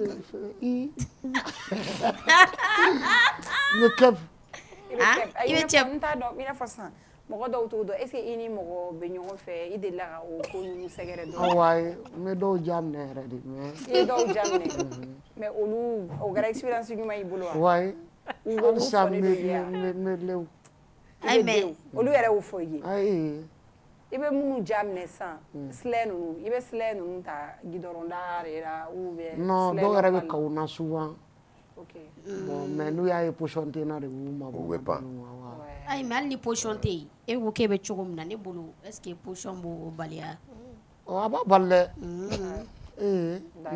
naninja muso ka o bɛ ban o tɛ ban i fɛrɛla an ma dɛ tɔlɔ i furulen don wa i b'a dɔn yanni an ka se o ma ne bɛ fɛ sorcier ka ja la de a ka ta quoi a bɛ se ka a ko k'a y'a ta n'a ɲɛ ye ka ban a ka yɛrɛ ale yɛrɛ kawura o ou bien e delila ka ne ɲɔgɔn ye yan fɛnw bila kɛ a banna n'i kɛra an fɛ i b'i ja dɛ nkalon tɛ dɛ a b'a ja ouais parce que ne bɛna a ladon cogoya min na so b'i bolo a bɛ si min so bɛ n bolo i halala awɔ n yɛrɛ ka famille bɛ yen famille awɔ an ka taa du kɔnɔ quoi musokɔrɔba ni cɛkɔrɔba awɔ taa an ka du kɔnɔ a tɛ taa yɔrɔ si a bɛ taa an yɛrɛ ka du kɔnɔ comme maman est en train de préparer la o de y'a to n yɛrɛ tora k'a bila vidéo la ni n sera ka mɔgɔ sɔrɔ min bɛ hinɛ na n ka se ka marier n bɛ ne ka si sɔrɔ yanni n ka saya cɛ i fana k'i si sɔrɔ voilà non i b'i si sɔrɔ o ka taa baara kɛ so quoi ka mɔgɔ bɔ tobili la i y'a faamu yɛrɛ de mais an bɛ baara mun na est ce que o ni e bɛ bɛn bon ne bɛ fɛn olu tɛ problème ba ye ne yɛrɛ bɛ se k'o fɛn dɔɔni mais mi si fɔ n'a ko k'a mago bɛ si la sisan ayi dɛ a ka o bila dɛ e bɛ to ka situlu de mun i ten na non non non ni ne yɛrɛ kɛ cogo di e bɛ biri yɛrɛ de ta ouais tɔlɔ e bɛ k'i jan i t'i sigi ka ɲɛ tɔlɔ mais sisan a ka d'aw ye aw ni comédien jumɛn ka gɛrɛ ɲɔgɔn na Mali kɔnɔ yan ani mun ka aw bɛ fɛ ani jɔn ka collaborer muso tɛ ka sɔnna hali n t'a dɔn n b'a fɔ cogo min na quoi cɛ n t'a dɔn a mangoya bɔra yɔrɔ o yɔrɔ e bɛ baara la n bɛ baara la wari b'i kun fana wari bɛ n kun muso tɛ ka sɔnna muso tɛ ka sɔnna muso mais fɛn e ni jɔn delila ka couple la comme da fɛn position ninnu genre da position ninnu da cogo di genre i n'a fɔ sisan n'i bɛ couple la par exemple i b'a sɔrɔ mɔgɔ dɔw bɛ yen da position ninnu i y'a o fɛn yan e delila ka sɛgɛn o la ou bien muso delila k'i kin i da la k'an n puruti dɔɔni yan wa tile de ye n sɔrɔ n da la souvent ka n da ci clé clé sugu jumɛn o de ci da la mais muso mi ki da la i ma deli ka tɛmɛ o sira fɛ embarrassement man ca muso tɛ mɔgɔ min bolo bɛ embarrassé ay mais ni minnu bɛ couple la kɛ ay bon ni wagati kɔni na ala bijou nege bɛ na ɲɛ n tɛ k'a mɔgɔ sɔrɔ i bɛ se ka na ay bon comme an bɛ baara min kɔnɔ sa a tɛ ɲɛ o wagati quoi tu vois il est voilà mais a ka di ye kɔni awɔ muso fɛn ninnu awɔ ka bijou dumanniw diya mɔgɔw ɲɛna a ka di n ye trop mais i bɛ se yan je suis trop fort i ɲɛ susu de ya e ka yɛlɛ tan ay yɛlɛ yɛrɛ i da an kɛ mais à dentition quand il ouais ni trafine c'est tellement beau on dirait les dents dans le cheval mais tolo e yɛrɛ do e ka position bɛ cogo di ne b'ale de bolo koyi ale bolo cogo di sɔrɔ bolo kɛ ay mais e yɛrɛ genre e ka position ne bɛɛ de filɛ e furulen don ayi non furulen tɛ dɛ mais silamɛ b'i bolo muso foyi tɛ ka go tɛ n bolo muso tɛ n bolo o ka ɲi yɛrɛ de continuer tan quoi parce que des fois a bɛ mɔgɔ garisɛgɛ siri i denmisɛnnin fitinin san joli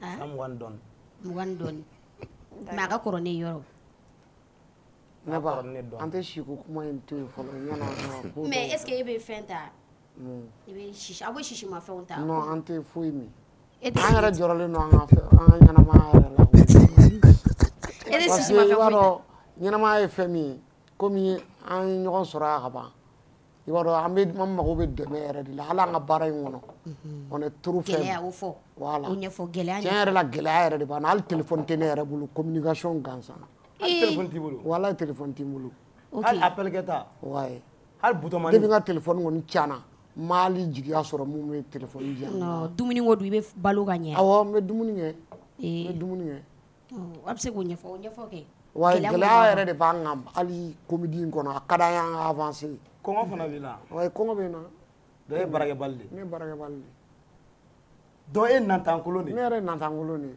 e ɲɛ bɛ fɛn na ne bolo wa problème t'a la n bɛ dumuni d'i ma nka i tɛ nimisa minɛli la awɔ mais depuis ne yɛrɛ ka tigɛdɛgɛ in don i b'a dɔn ko ne ma lafiya bon i bɛ taa ɲɛgɛn wɛrɛ de ɲini an ka ɲɛgɛn kɔni tɛ cɛ i tɛ sabali n ka yan ɲɛgɛnw fɛnɛ tiɲɛnen don i ka dépôt kɛ yɔrɔ jumɛn i ka dépôt k'i ka fɛn na ne ka ɲɛgɛn kɔnɔ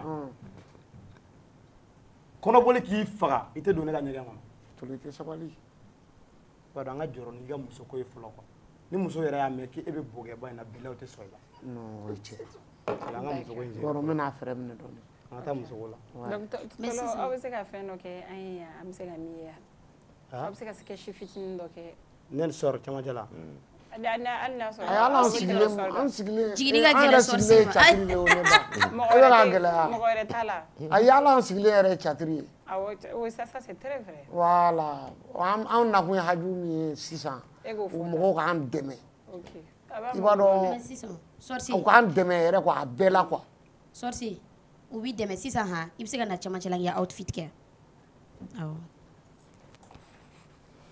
a banna e est mètre combien e fanta a ka jan ne yɛrɛ i ɲɛsilen bɔ ma awɔ duloki min bɛ la o joli i ɲɛsilo kamera mɔgɔ o de don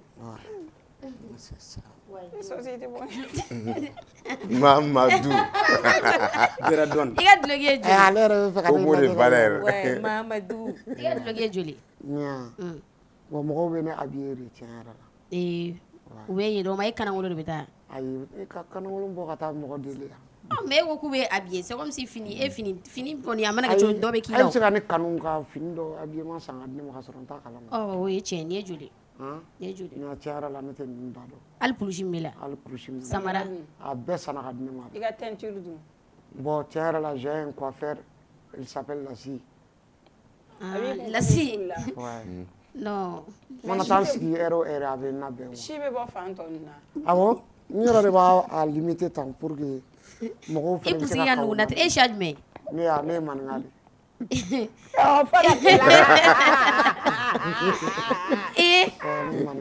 i bɛ seli a nɔ b'i ten na i ka diinɛ ko ka bon mais kunsigi yɛrɛ kɛcogo bɛɛ de ni y'a mɛn awɔ n yɛrɛ danna nin de kama ne ba si tɛ bɔ i kunna si bɛ bɔ a la dɛ mais a si tɛ kɛ comme a bɛ dan camancɛ in dɔrɔn la komi ninnu taw bɛ cogoya min na a tɛ kɛ ten dɛ a kolo fagalen don a yɛrɛ fagalen yɛrɛ de don a bɛ dan camancɛ la parce que ne ye bana kɛ ka caya de o de b'a kɛ bana i tɛ mɔgɔ kɛnɛbagatɔ ye voilà n ye n ka denmisɛnninya bɛɛ de kɛ mun la bon ne ba de b'o kalama ouais parce que ale de sɛgɛnna ni ne ye o ayi mais a bɛ se ka kɛ e kɔrɔbalen i b'a ɲɛɲini ka dɔn mun b'i la ne kɔrɔbalen ma bɔ foyi kalama o ma e mémoire kun fuite la dɛ ayi dɛ ne ka k'a daminɛ depuis ne san 1 ka taa se fo san joli ma ne bɛ n ba bolo mangɛnɛ mais i t'a dɔn mun b'i la i tagamana san joli ne taamana san 4 san 5 san 4 o ma e ŋunumana i san joli ne t'o da dɔn dɛ ne b'a fɔ i jɔ e tagamana fo i san 5 de wa ouais parce que ne bana na trop n mɛnna n ba bolo bana la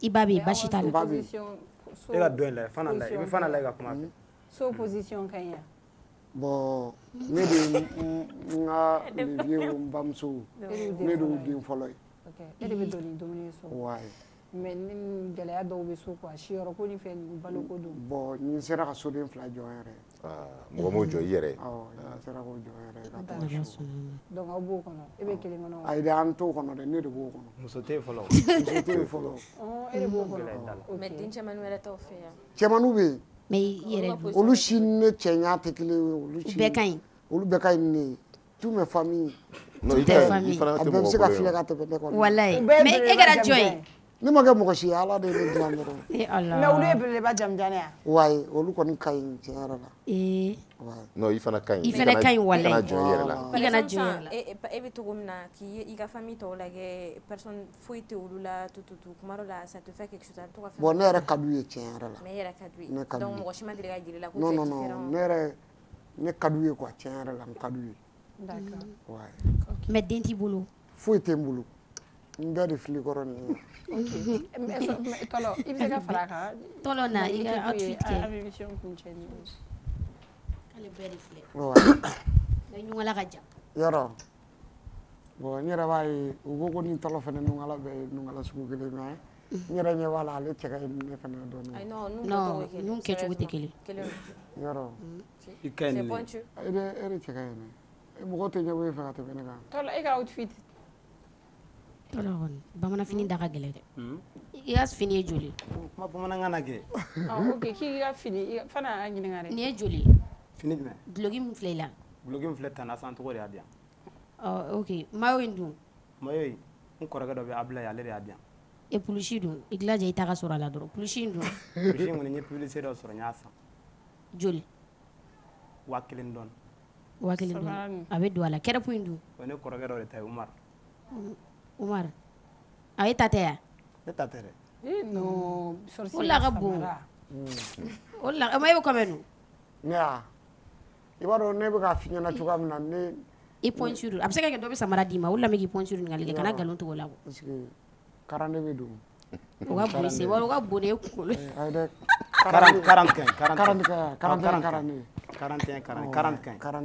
40 ɔ e dun ne sen yan 46 47 cɛ n'o ye sen ka bon sorcier pa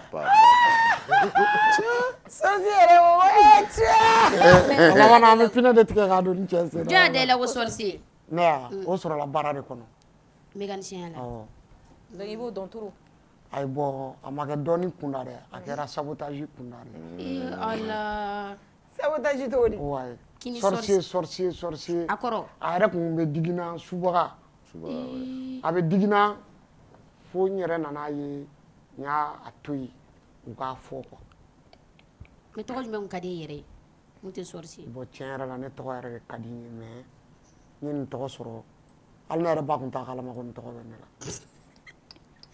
ni kabako ye dɛ d'accord i bɔra baarakɛyɔrɔ la bi ka na oh bon tiɲɛ yɛrɛ la n ma foyi kɛ bi n ye n yɛrɛ lafiya bi e ma baara kɛ bi ya non n ma foyi kɛ bi ok donc tɔlɔ kɛnɛ bɛ aw bolo a ye fɛn dɔ kɛ ka yira an na an bɛ émission kuncɛ tɔlɔ ne ba de ka ɲi cɛ mais ba sɛgɛnnen don i bolo sa e ye o ye e ba de ka ɲi e ba de ka ɲi i t'a to i ba fana k'a fɔ i ɲɔgɔnnaw cɛla k'i fana ka ɲi sa ah mais tɔlɔ ne bɛ n ba ta de dɔn i sen ka kɛnɛ i bolo ka kɛnɛ k'i ban baara ma k'i sigi k'i ba de ka ɲi ala kana to i ka wuli ka taa baara kɛ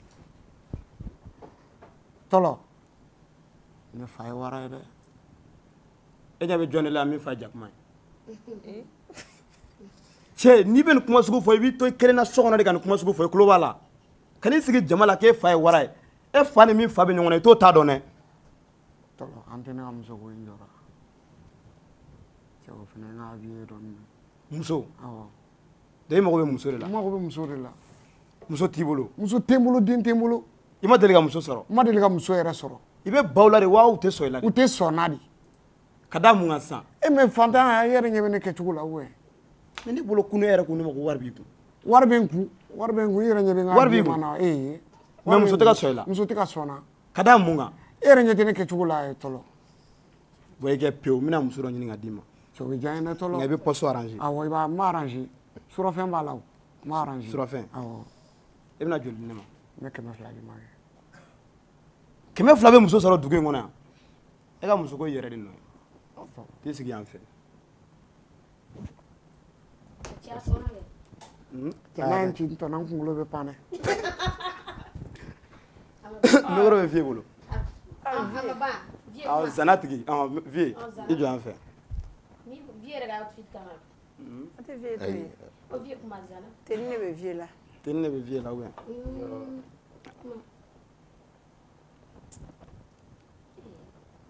ni fiɲɛ wulila. bɛɛ bolo b'i kunna dɔɔni de la. micro an bɛ sigi yan madame. micro. hakili b'a la. petit micro minɛ sa. na grand. ni fiɲɛ wulila. bɛɛ bolo b'i kunna dɔɔni de la. ni dugukolo yɛrɛ la dun. minɛ cogo t'o la ni ala tɛ. ala ka sugu ja. ni yɛrɛ ye dɔ san o bɛ dɔ bɔ donni na. n'i ye muso bobara furu salen. kana siga fewu a jogo de y'a s'a ma. nagata o nagata maa min bɛ wuli ka tugu a tigi kɔ. o tigi bɛ sa sira dɔ la ka sɔrɔ a t'a sa yɔrɔ dɔn. maa min ye o ye a bɛ dumunikɛla bɛɛ fɛ yen. o ye nantankolonden yɛrɛ ye. ne ka nantankolonya. a mɛ i ye ɲininka de. e de la ka ne ye dumuni na jɔn de fɛ yen n'a bɔra Tani Asan tɔgɔ ni misitigi Amɛdi la. ɛ mɛ olu y'i somɔgɔ dɔw de ya. kɛnɛma. merci beaucoup à vous mais sisan ni mɔgɔ min bɛ fɛ ka u lasɔrɔ an bɛ se ka numéro dɔ sɔrɔ wa. an bɛ se ka numéro dɔ sɔrɔ wa.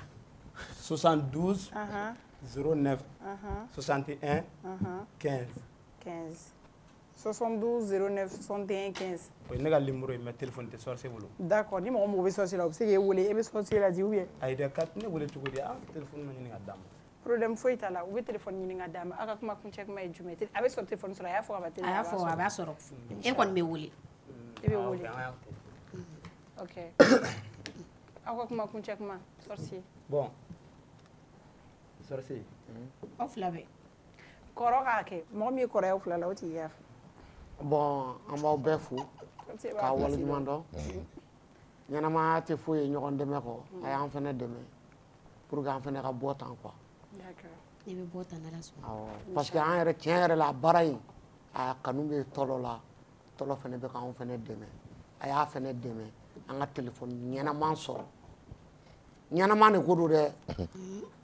voilà parce que an bɛ filmage min kɛ pour que a ka ɲɛ u k'an dɛmɛ o de gɛlɛya b'an kan. d'accord merci beaucoup sorcier. ani muso ko. awɔ sorcier e ko k'i bɛ wari ɲini fɔlɔ parce que min yɛrɛ y'a so n ye wari ɲini fɔlɔ mɛ i wari sɔrɔ n bɛ dɔ fili i kan ye. mais sorcier. jɛnɛ bɛ e ma jɛnɛ yan. bon a kana ko janya kosɛbɛ. jɛnɛ ta jɛnɛ fɛ jɛnɛtigi jɛnɛ i b'a sigilen sɔrɔ troisième point jukɔrɔ. ayi o ka taa i bolo ja ne ba kan na.